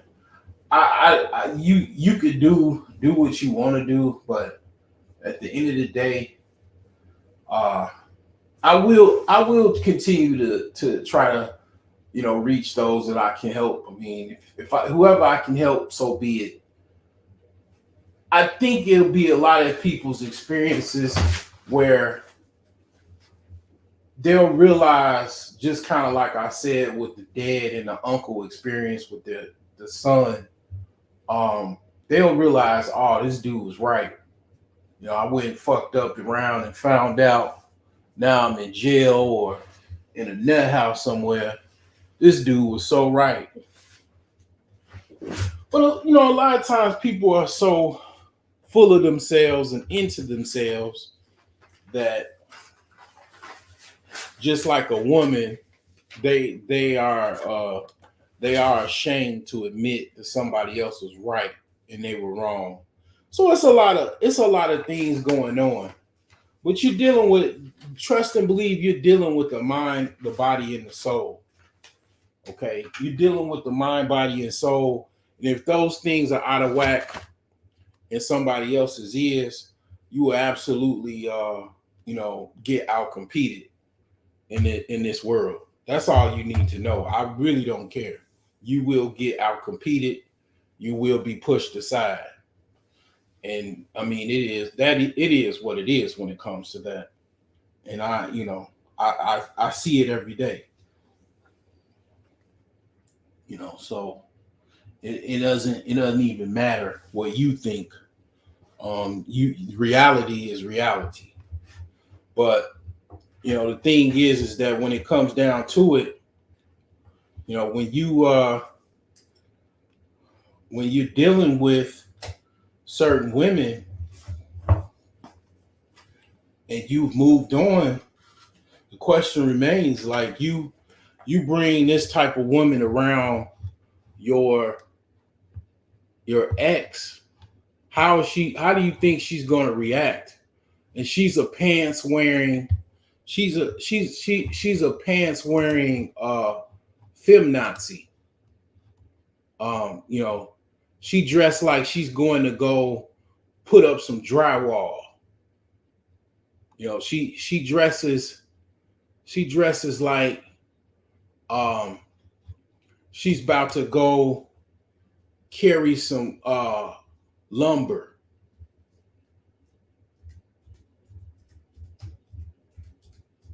Like she dresses like she's going to go do some welding.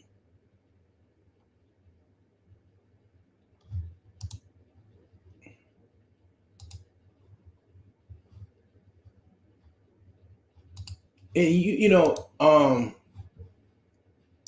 I see these women every day, man. I mean, I work around these women. These women are very, very egotistical. Okay. They don't like to be corrected. They do not, they absolutely do not like to be corrected by no means at all. Okay. So you pull up to your ex-wife or your baby mama. She's a little slightly older, because let's just say maybe you was a homosexual that she upgraded you, and then you took heed to the lesson that she was trying to give you, and you did it, and you became successful. Okay, this this is and then she obviously wears the pants in the relationship. You're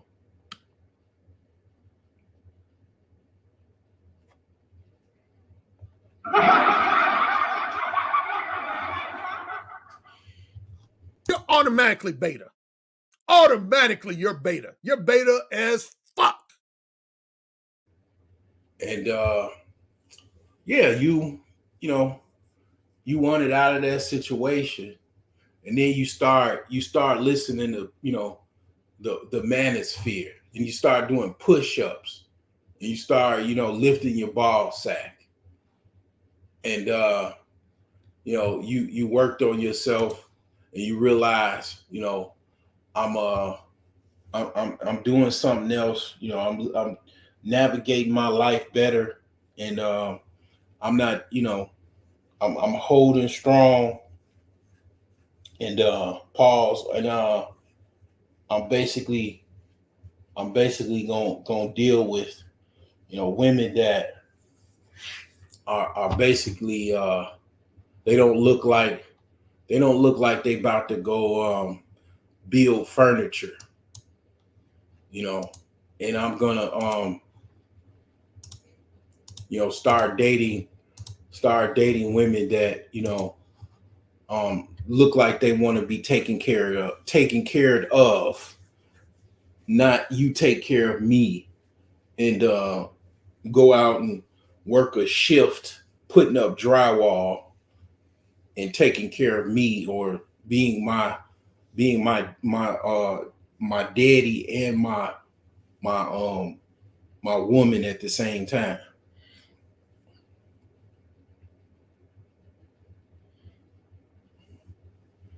And certainly you're gonna have a hatred for you're gonna have a lot of men that have hatred towards you as well, because you know they're gonna want your woman.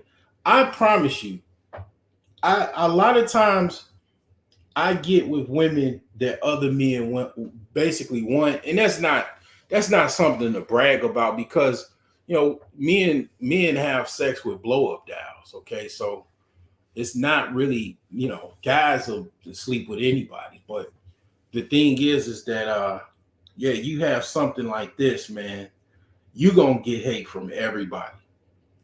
I'm talking all races. you know a lot of people talk about, you get with a white woman, you get a lot of hatred. I will say you absolutely will. You will get a lot of looks from both white people and black people, everybody. But also, if you have a woman like this, you also will get hated on by all people. And also you will get looks everywhere you go.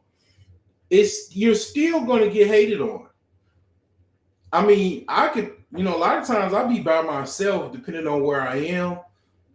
I damn near got to wear sunglasses because you can see so much hatred. So I mean, they eyes of people just be full of hate. And I will say primarily a lot of times, when I lived in the northern suburbs of Illinois, it was primarily a lot of white people, a lot of Hispanics. They just be looking, and you could just tell they're just really mean faced it about how looking at you, and it's like damn near they trying to fucking beam their eyeballs through your skull the way they look at you. And it's one of the reasons why people don't really want to live around white people and other ethnicities as well. But yeah, man, you get something like this because, I mean, shout out again to Charles Faulkner. Black men are the garbage men of the dating world. When you get something like this, and certainly she's healthy, her punani smells like blueberries. I mean, look good. You're not the garbage man of the dating world. You're not the garbage man. You're not picking out somebody else's trash.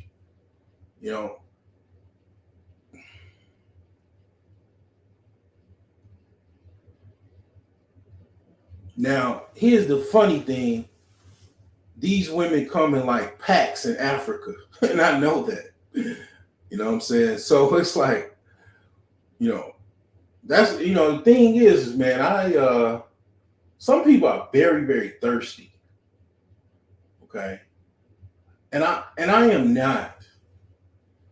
I really like being with, particular woman or whatever, but I am not so thirsty that I'm gonna do something violent because I'm jealous, or I feel like that's the last woman on earth. Nothing like that. I don't have those thoughts, but a lot of men do. They have these jealous thoughts. They think that this is the last woman on earth. I mean, to be honest, this woman is very, very beautiful. She's like art to me. But at the same time, I wouldn't give a fuck to leave her in one like instance if she's disrespectful. I'm not gonna tolerate a bunch of disrespect from her, just like I wouldn't tolerate some disrespect from any other chick. Now, I ain't gonna lie to you. I'm willing to try to negotiate a little bit more because she is very, very fine. But the thing is, the situation will transpire to where she's gonna have to basically go get someone else. And a lot of women that basically are used to that because they have kind of jump from guy to guy to guy. So a lot of women are like that, where they've been with so many men that they get used to going with someone else, and that doesn't last that long. Unfortunately, that life is not really. It's not a long life with that. That doesn't come with a situation where I'm talking about like you're gonna be able to get a guy. You might live a long life, but you're not gonna have anybody. After a while, you're gonna age out, most likely. And you're gonna only probably be able to get older men. So I don't know. I mean, it's not like you just I know certain guys, they'll absolutely. The funny thing, it's not funny, but the sad thing about like the Midwest, primarily Chicago, you could say Gary, Indiana, you could say Indianapolis or whatever, and all throughout, you have men that will kill for less. They'll kill for a 5, a 6, and certainly anything above, they will absolutely kill you. They'll serve time and everything, and they'll feel some type of way. They probably will cry in the courtroom, but they certainly they will kill you over women because they look at women differently than I do. I look at women as infinite. I don't look at women as finite. There's 8 billion people in the world. About over half of them are women. Um, I don't, I don't know if people understand statistics and understand numbers because a lot of people fail school, and a lot of people really didn't understand certain things. So even if they went to school, they really didn't understand, or whatever the case may be. You got people that have parasites in their brain. A lot of people don't understand how powerful parasites is and how it comes inside the brain, and you can barely think, can barely do anything because you have parasites in your brain. That's certainly a factor that is at play. Um, so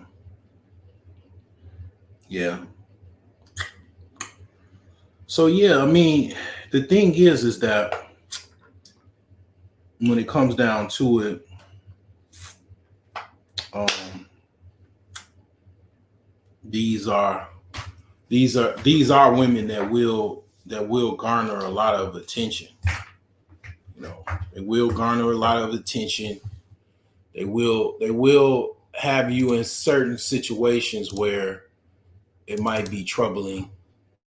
You know, um, You know, you certainly might be in you know, in a situation where you have to defend your woman and you have to defend yourself because it's a hater that, you know, is talking shit and then also trying to be aggressive. And you got to know how to deal with that. You got to know how to deal with that. You got to know the rules of engagement with that. Basically, you get the fuck up out of there. You already got what they want. You get the fuck up on out of there. And you don't, you know what I'm saying? Don't be on no macho shit talking about I'm gonna stay here and I'm gonna fight it out. No, you already got what they hating on you. You know, so you get the fuck out. And then, you know what I'm saying, you come back next week and they ain't even there. That's what you do. That's how you rotate there. And then, you know what I'm saying, that it is what it is. Now she might be like, why we leaving, blah, blah, blah. No, you know, we ain't about to go to jail, or I'm not about to go to jail and have, you know, and have to push somebody, you know, wig back because they hating and they, you know, because they ain't got no bitch, or half of they nut is moldy. Half of they nut sacks, they got mold in their nut sacks and warts because they've been fucking everything that goddamn it walks. Because you got a lot of men that have a lot of diseases and they're bitter because they really can't really engage in sex like they want to.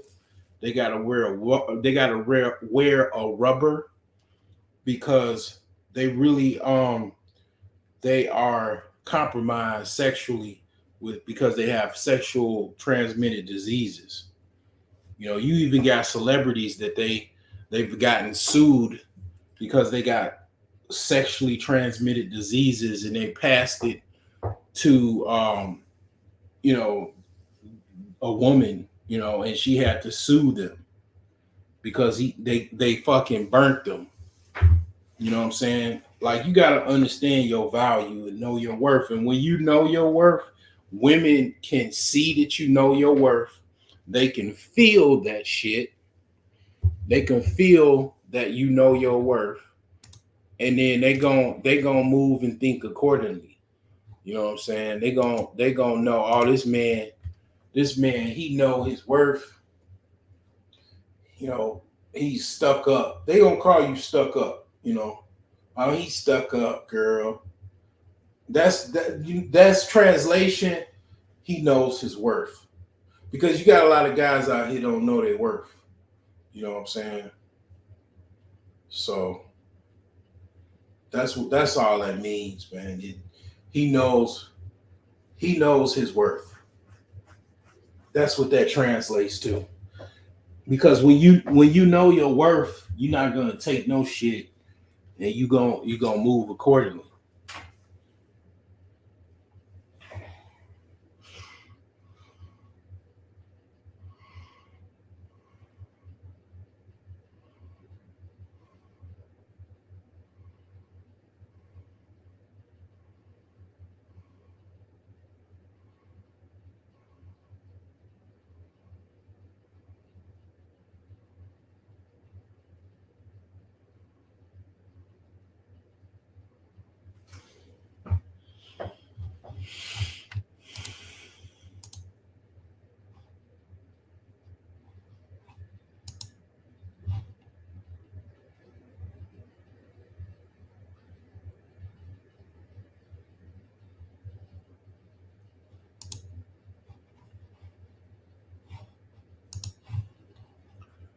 So outside of that, right?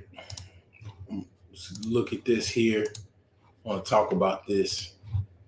So it says, the wealthy teach their children how to acquire. The rich teach their kids how to sell. The poor teach their kids how to buy.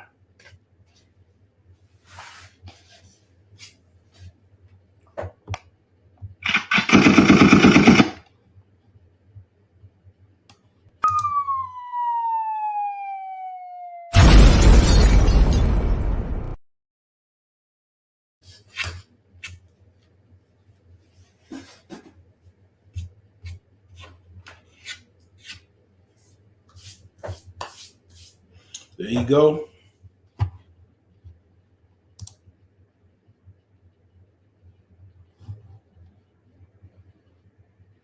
People are right now shopping. I know people like, this dude's just staying in the house. I'm in my fucking house that I own. I don't got no mortgage on this house. Think I want to, man, I wish I could stay in this house more than I do now. The fuck? Imagine you go through hell to build a house up and all to not even be in it. The fuck? Shit. And then I'm like I said, at the very least, I'm a rich motherfucker. I have the mindset of a rich motherfucker because I damn sure, I only buy what I need. I don't go out and buy out a bunch of shit. I do shit sporadically every now and again, but I'm not about to go on no shopping spree and I only make, $100,000 a year or whatever. Fuck that shit. I don't spend like that. That's a consumer slave. You got to see, a lot of people are consumer slaves. That's AKA poor people. Again, most people are here. This is where most people are.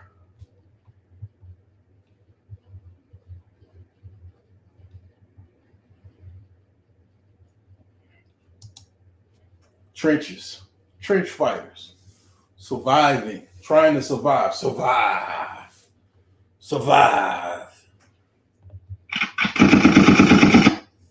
They got to fight off mortgage, rent, car payment, electric bill, gas bill, insurance bill.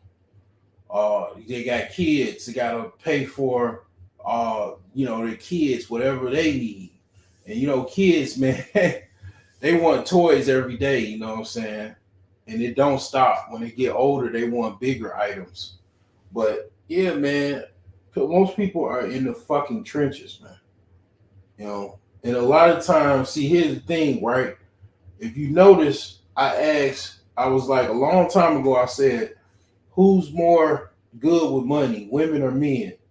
Well, I never did no live stream about that because obviously it ain't women. People were saying women are more financially responsible. I'm not seeing evidence of that. I'm seeing women getting torn out the frame in society. Women are dying earlier.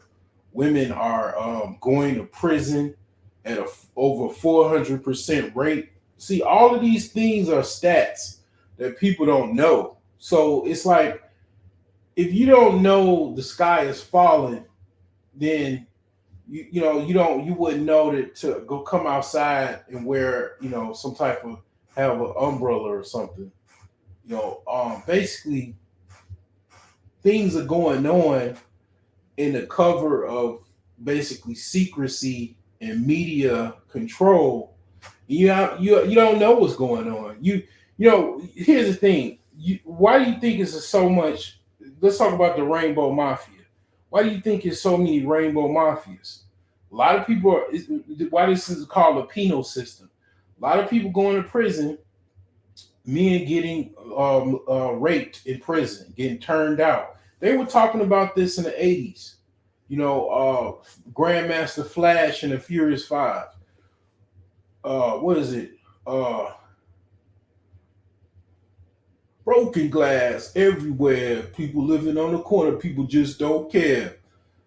It basically, he was saying somebody went upstate for a 10-year bid, got turned out, turned into a Maytag. Like basically, the dude, I don't know all the lyrics verbatim, but basically, he got turned out in prison, and they basically a Maytag. They put a coin in the coin machine in a washing machine. And basically, they turn you out, and then you damn near you got people paying to have sex with you. See, society is very, very rough. Make you think it's all nice and pristine, and then you go to prison or go to jail, and then you start crying. You start crying in jail and prison because you didn't know life was like this. You didn't know this extreme. You didn't know. You didn't know what could become. What the possibilities of life consisted of. You didn't know this was a military industrial complex that has a bunch of jails and prisons and is a police state. You didn't know that, but you realize that when you get older, and then some of your joy, some of your childhood gets robbed. I certainly do not. Don't listen to me if you are, kind of, you're not. You got to understand. I've experienced things. I've witnessed things. I've lived life to a point where I can discuss these things casually. Other people, it might be too much for you. It might be depressing. It might be kind of scary to you. I mean, I would just say, um, you know, I don't want to drive anybody crazy, make somebody go, get a loaded gun and pull a trigger. Cause, the thing is that you got to understand, what's going on. It will help you. Understanding what's going on will help you move better, so you won't necessarily, if you fall into traps, and you understand the traps are there. Traps are there. Yes, absolutely. People are trying, this is competition. People are gunning for you. Yes. And it's not happy fantasy land where everything's is peas and sugar. If you don't want to compete, yeah, you don't got anything coming. And if you do compete, yeah, people gonna try to compete with you. So the thing is that I wouldn't say it's something to be scared about. You just got to be a warrior. You gotta to a certain extent be a warrior, not a warrior. A warrior, WARRIOR.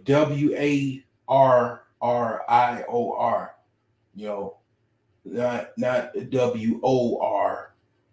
A warrior. You know what I'm saying? I try not to be a warrior.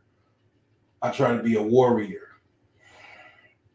You got two different types of people. You got warriors and warriors. If you follow my drift.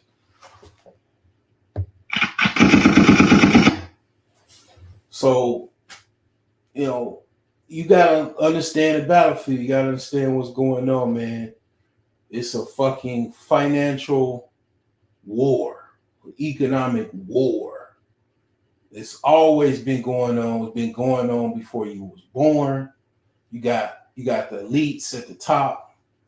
They only primarily, they very, very, very selective about who they marry. Okay, the women, they will probably most likely not marry somebody that's quote unquote broke. The men, they won't even marry some woman that's broke, really. If you look at who they marry and who they, deal with, most of the time it's not somebody that's just a quote unquote, chick that works in the cafe at Starbucks. It's somebody that has some type of family where they're an heiress, something like that. And they've consolidated their wealth. They continue to consolidate their wealth. And they've been doing that for generations. And to keep wealth in the family, almost like I said, this is you, just because if you think Europe didn't bring this over here, you got another fucking thing coming. They brought this over here, the whole story I said earlier about Revolutionary War and not being under the king. That doesn't tell the full story. Okay, it doesn't mean that they never severed ties with fucking Britain. Britain just became an ally after a while. It's like basically, when I was younger, we wasn't in no fucking gun, shoot 'em up, bang bang generation. We were fighters. We would fight we win, lose, we would still make up and come outside. We wasn't gonna shoot each other. If you still on somebody, they got, still on you back. Whoever wins, win or lose, we would still come outside and we still, walk around, go to the store, go play basketball, shoot our, talk our stuff or whatever. And it's like I say all of that to say that same thing happened to the British Empire, United States, France. They helped basically win the war, and then after a while they became allies. They all are allies at this point. They all became quote unquote somewhat friends, whatever the fuck that means. And basically they have this over here. It's just different. It's maybe called something different, but it's the same shit over here. And it's like the end of the day, if you think it is not, and this is not something that I got from myself. I got this from some dude on WVON. I forgot his name. I know his name. Kendall Moore. Got this from a radio show host on WVON. He's a Omega Sci-Fi, a Q dog. That's on W. He used to be on WVON, or he's still on WVON. I was listening to that. I was like, wow, that is true. This was long. It was over 10 years ago. He was like, yeah, this is still, it's still very similar to a monarchy, but just different. And I realized this shit. I was like, whoa. It's like one of those life-changing moments. You know what I'm saying? So the thing is that knowing that, and understanding that, whether you want to be in this pyramid, and that's your choice that you have to make. The reality of the situation is that this is the actual chart of wealth distribution. This is the wealth distribution chart right here. You thinking that you're above, the common man, and that you shouldn't. People right, like, should you listen to broke people? Should you listen to poor people? Them same people are poor. In comparison to this chart, you don't start making money until you're in the middle of this chart right here. And the super elites are off the charts. So for you to even be talking about where you got a little money, or you in the middle, probably have to be making it well over 10 million, $100 million to even consider your very notion of thought.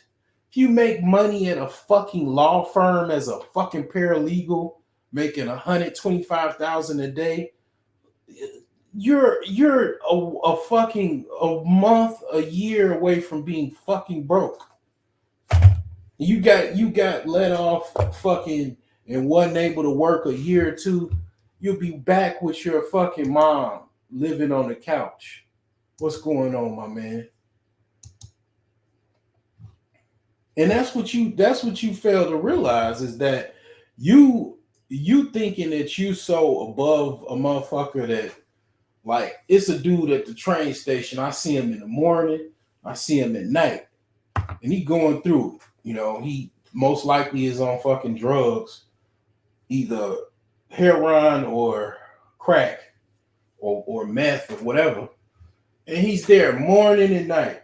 I don't think I'm better than him. I try to be like, damn, how did he get here? And I'm like, damn, it's fucked up that he's there. But then, one day I was like, damn, it's good that he's here rather than somewhere else. Like, for example, let's say Bangladesh, because, he would really be struggling if he was in Bangladesh. It's better for him to be in Gary, Indiana than Bangladesh. But me thinking I'm better than him, I know that I'm not that far off from him. And the fucked up thing, this is the fucked up thing. People think that they're better. People actually walk past him on a daily basis with a mortgage, multiple car payments, mountainous debt, all kind of credit card debt, student loan debt, whatever. And they actually think because they got their job and they've been working there for a while and they even got a 401k that they're much better off than this guy. And that is the illusion for inclusion. I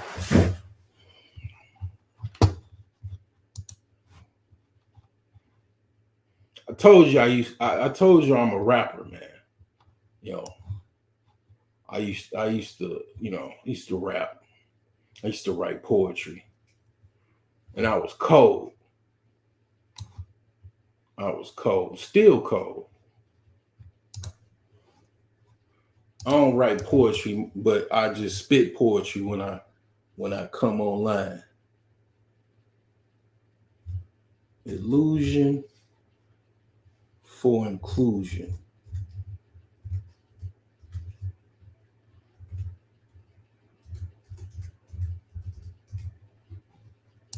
Yeah, you're in an illusion. You think you're much better off. You're not that much better off until you probably cross over. That's why Alonzo say $1 million ain't shit. Because if you got $1 million in New York, you ain't shit. You just got a fucking small apartment. That's probably a fixer-upper.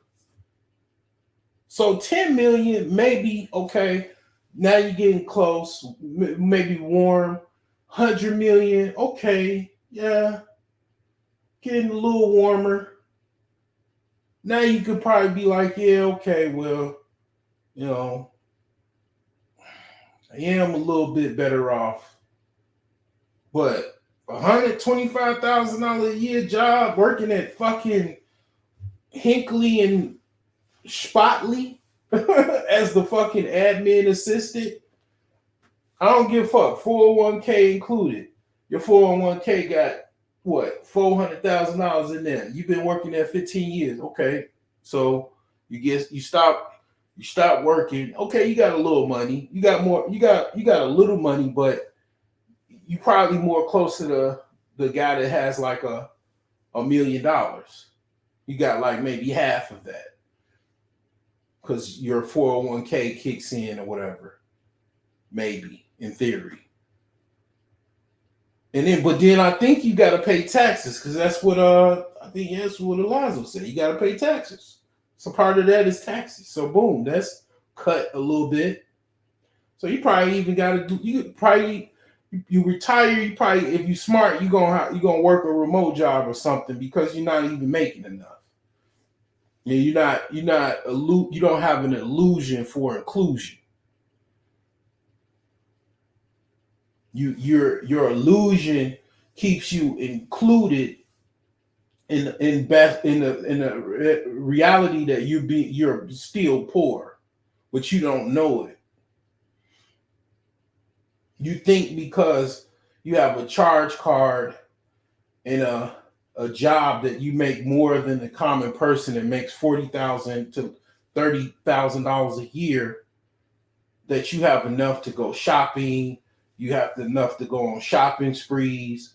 You're a woman, so you look good. So maybe you got a couple simps or something that give you a little money every now and again if shit get real tight and you need some extra money. Maybe a boyfriend, whatever.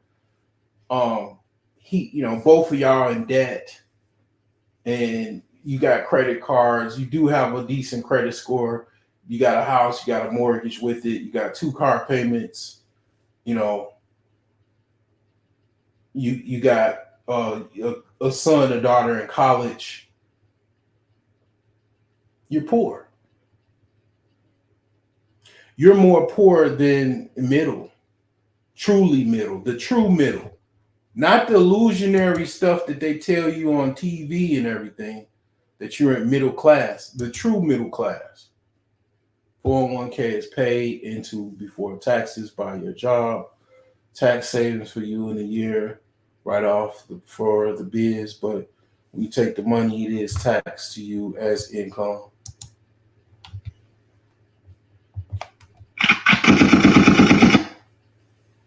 Get mowed down. They fought. See how I fucking brought up the Revolutionary War earlier? They went to fucking war over taxes. Who's the king that you gotta fucking complain about now? Who's the king? It ain't my ass. Who's the king that you go to war with? Who's the king who you gotta go to war with? Huh?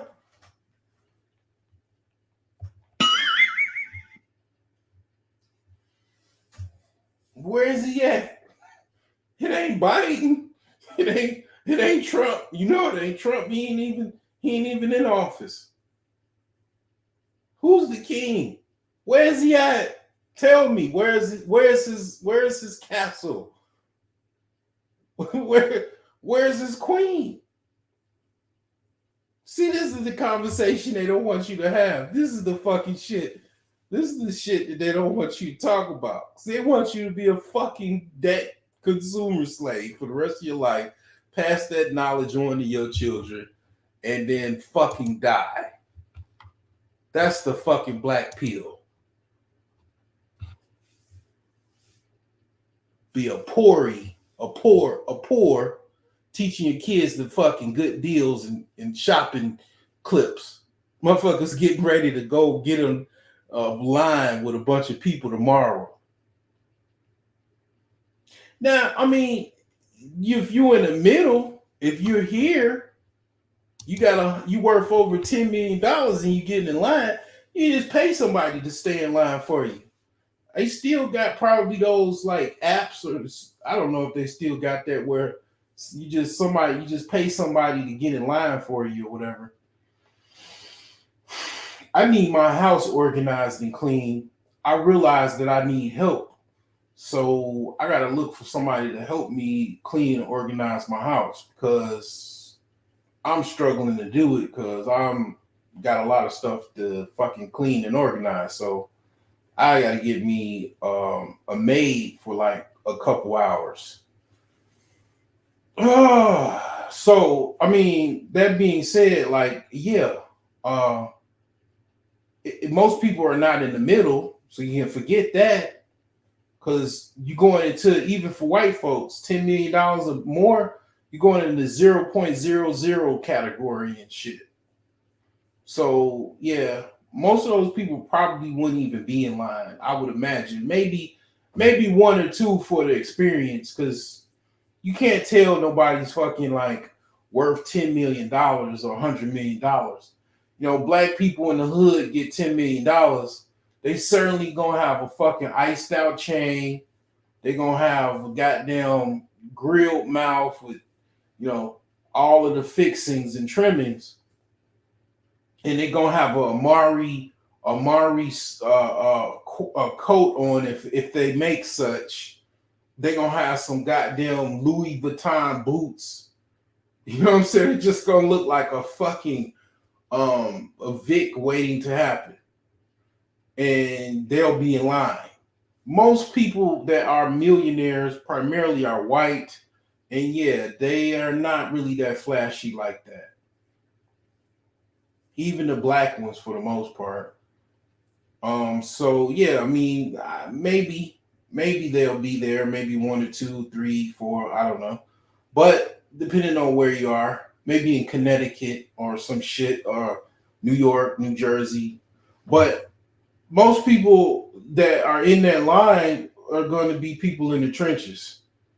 And they think that, you know, for whatever reason, you know, they want to follow the holiday. Okay, I get you. Okay, you're a Christian, you believe in Christmas. Okay, I'm not going to shit on you. Okay, I was not raised Christian. So I was not, I didn't celebrate no Christmas. Only time I probably can say that I've celebrated technically Christmas when I was married to my wife that celebrated Christmas, maybe a couple years, maybe. I mean, it was, you know, whatever. I didn't, you know, it was like for. I mean, I had babies then, but you know, it was all right, I guess. It's pagan. It's not necessarily even Christian based. It's a pagan holiday. You know, it's a pagan ritual. But the thing is, that's what you're into. It costs money to be into that. Whatever you're into, it costs money, right? So you're gonna be in line, and you're in the trenches. I was one of okay. I'm not gonna shit on people. I was one of those people in that line. I was with my ex-wife. She's certainly in the trenches, whatever. I was in that motherfucker too, man. I remember being in a line in waiting outside the Coach store, to get in the Coach store and shit. And it was cold outside.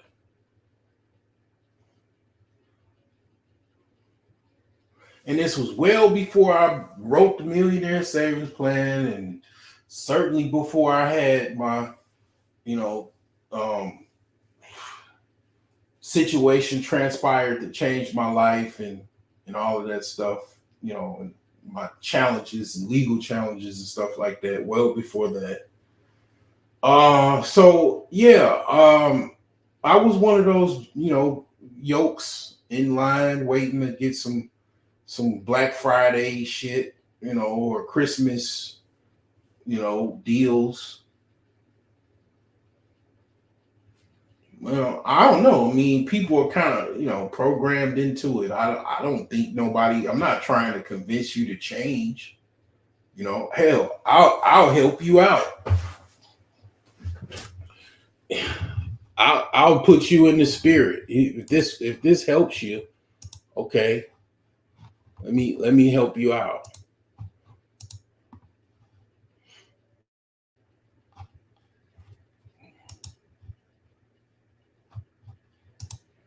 I got something for you.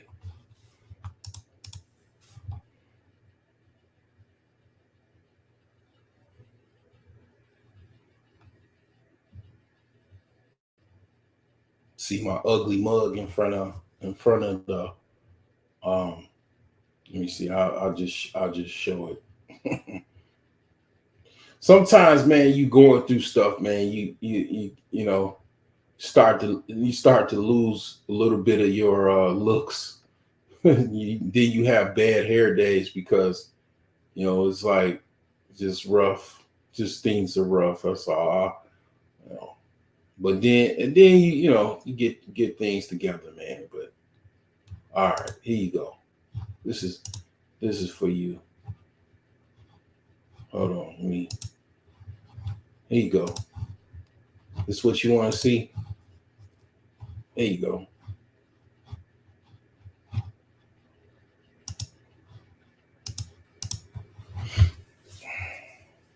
That makes you feel better.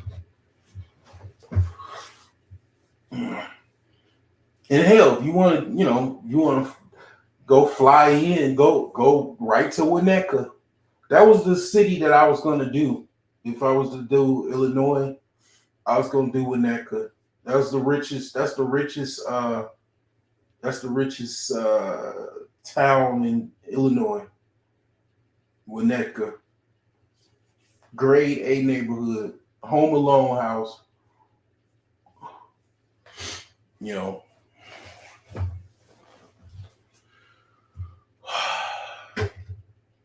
If I was probably, if I let's just say for shits to just go down that road, if I was into Christmas, I wouldn't probably spend no more than a certain amount because, I mean, I'd have to tell my children that, basically we're in debt, we don't have that much money, and cook some food and have like a budget, a Christmas budget, and then basically be like, okay, your gifts you can only have like a budget of whatever. I would just do that. I don't think that I would I know people ain't gonna stop going to buy Christmas presents and shit. I'll just have like a budget. What I see people do and what people have been doing for the longest, they get in debt. They get in more debt during Christmas. They literally get in debt to get gifts for Christmas. And I get it. They're trying to make their kids feel good and they're trying to have their children have a wonderful experience. Certainly, a lot of people don't even have children, right? A lot of people don't have children. A lot of millennials, Gen Z, some Gen X don't have any children. So they're going to be at somebody else's house watching them open their gifts. So, I mean, whatever. I mean, I certainly ain't really trying to, spend no money. I'm not in debt, but I mean, thankfully, but I'm not trying to spend no money. I know my kids still celebrate Christmas, but that's not necessarily something that I would really. If I was to start a family again, I probably wouldn't be celebrating Christmas. I'm not gonna lie to you. That's just not something that I'm into. It ain't really. I'm not very serious about that. I'm not trying to harp on nobody to celebrate Christmas. But if you really into that, I mean, hey, it is what it is. One of the things I used to like doing my mother around this time would be, my mother, like myself, was really into houses and stuff, mansions and stuff. And we used to drive around, me and my sisters, and we would go look at houses, like mansions with like Christmas lights, and that's what we used to do. And when I got older, I drove her around an area where she never been. I drove her around Burr Ridge. Burr Ridge is like basically it's a rich town that's outside of Chicago, ways past Midway. I can show you. I can show you better than I can tell you. So I lost about 2 people right there. I guess people don't, they don't like to. People are very sensitive. People have very sensitive ears, or maybe people got tired. I don't know. I know sometimes I just turn people off, when I'm tired, or if I got a hard on. I'm not about to listen to no dude and I got a hard on. I know that's too much information, but yeah, I'm not about to listen to no dude when I got a fucking hard on. The fuck? Hell no. Fuck out of here.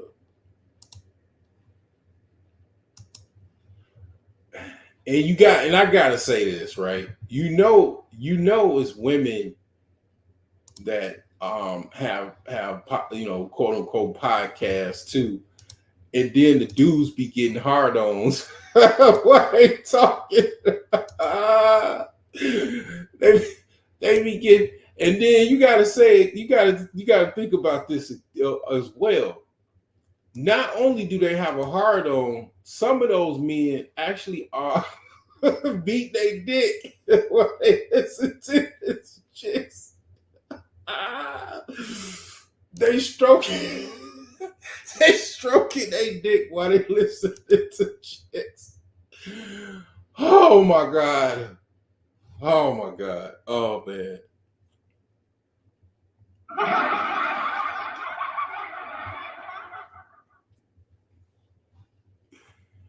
Oh shit. Oh my god. They are doing that. It's probably more than you think. Shit. Oh my god, man. Let me show you what Burr Ridge look like, man. Let's see here. Let's show Burr Ridge.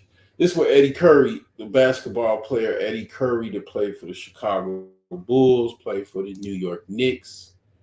That's where he lived.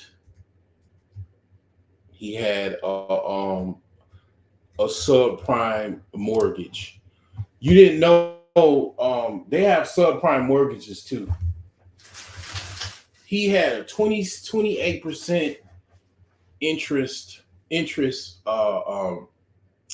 mortgage because he didn't know, he didn't have any financial education. He didn't have any financial understanding and education. He didn't know. That's how they get you. I still got this right here. Illusion for inclusion. Okay.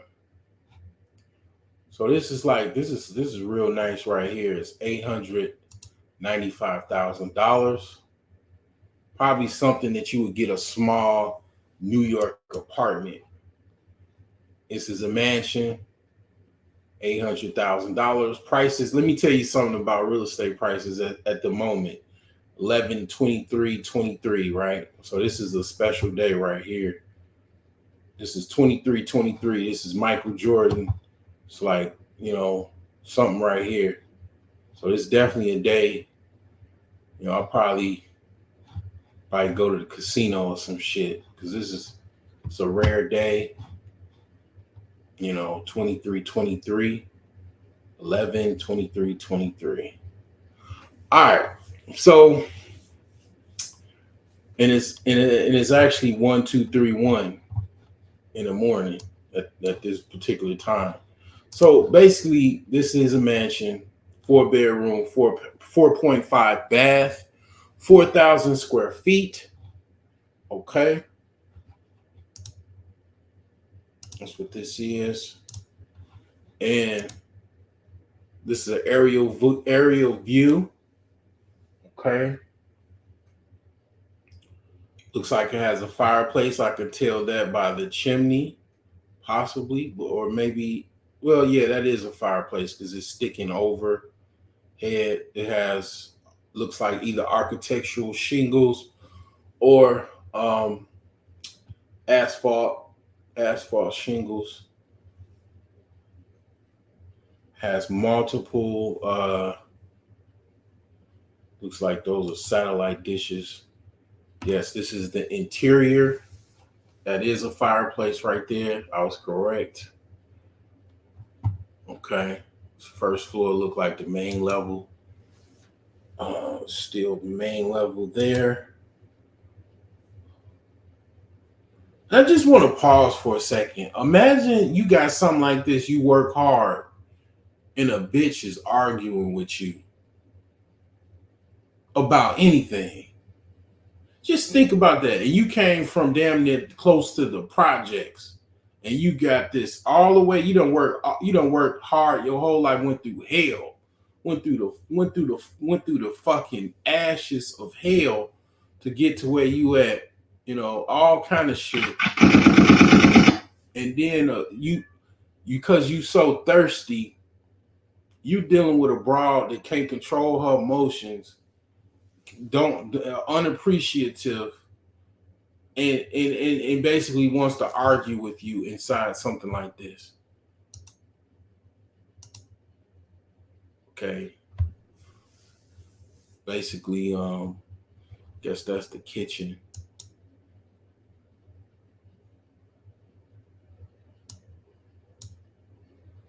Like 1 bedroom, bathroom. You got a fireplace upstairs as well. So it's 2 fireplaces, bathroom. I mean, this is definitely something that you probably would do some light renovations. Definitely probably change maybe the, vanity sink, the countertop, maybe. So you might want to even do a bathroom remodel. You know what I'm saying? Definitely can do better than that. You got a fucking mansion at this point. You want to make it look better than this. So yeah, this is what you get for about $895,000. So I guess this is like the basement kitchen or something.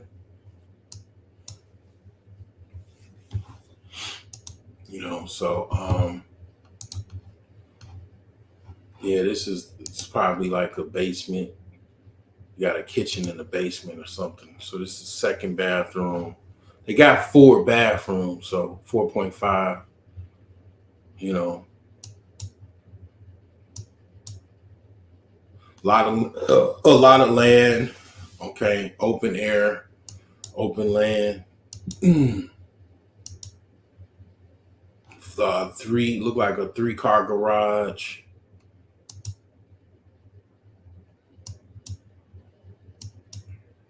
I already know the demographics of Burr Ridge. The Burr Ridge is primarily, I would say, probably 80%, 70, probably 80 to 90% white. So I already know that. It's near the train tracks in this area, at least. So you're gonna have train activity. So it's not gonna be that quiet for you. But you know, I mean, you got a nice mansion. I mean, for less than the price of a small apartment in New York, you know, depending on what part, I guess um near Manhattan or something. I don't know. So yeah, there you go. You know, that's Burr Ridge, you know. Um that's what that is. Now again, let's go back to this picture here. So, you know, even if you had this, right? This woman here, even if you had her in this mansion, which, you know, it doesn't matter how she looks as far as like if she's disrespectful, she's in there. You got to understand, she's not going to want to get out of that mansion. I mean, you best believe she's going to pull out. She's going to pull out every bit of Keisha on you if you try to kick her out that mansion. Okay, she is going to cry. She is going to act like a complete full spectrum brat if you tell her to get to stepping. If you haven't already addressed her, you know, wherever you were, when you bring her in your mansion and she's disrespectful, you know, it's pretty much a day late and a dollar short. But yeah, that's, you know,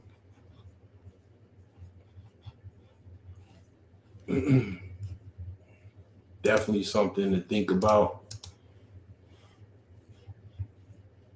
Let's see here. Let me go back to this picture here. But yeah, I mean, definitely that's you know, that's the thing. I mean,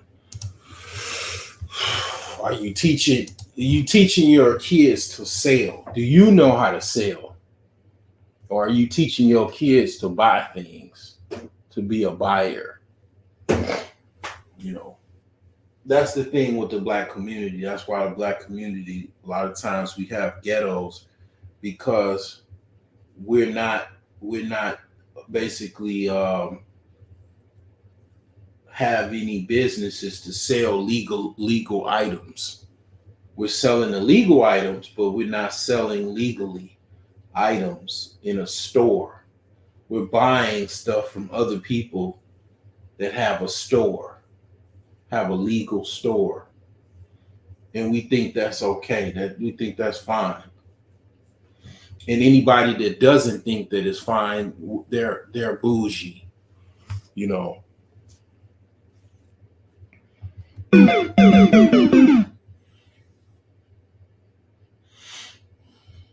So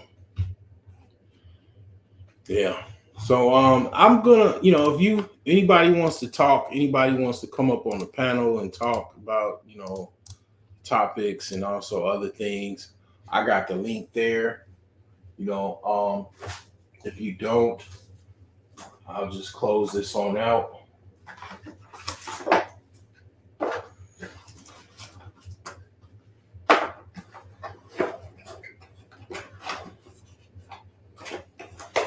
So I got my little sound board.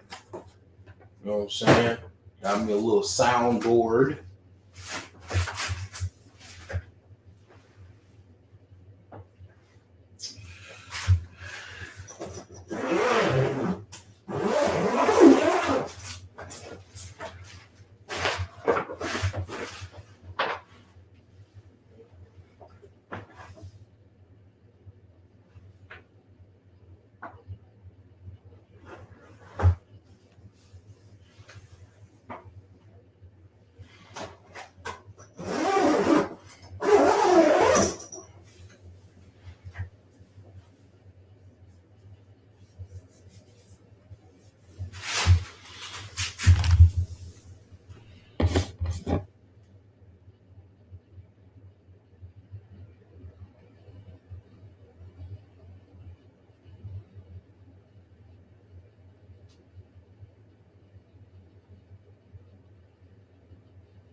The shit's chess, it ain't checkers.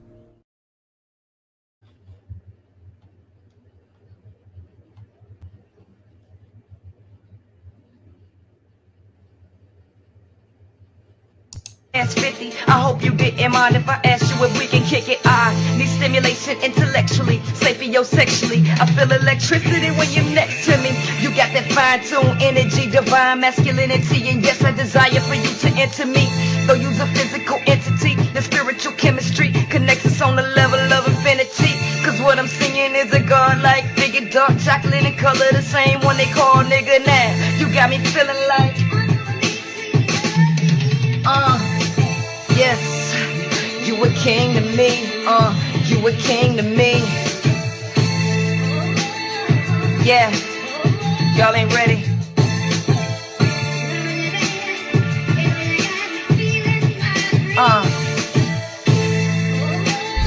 You know, when she was sitting here begging for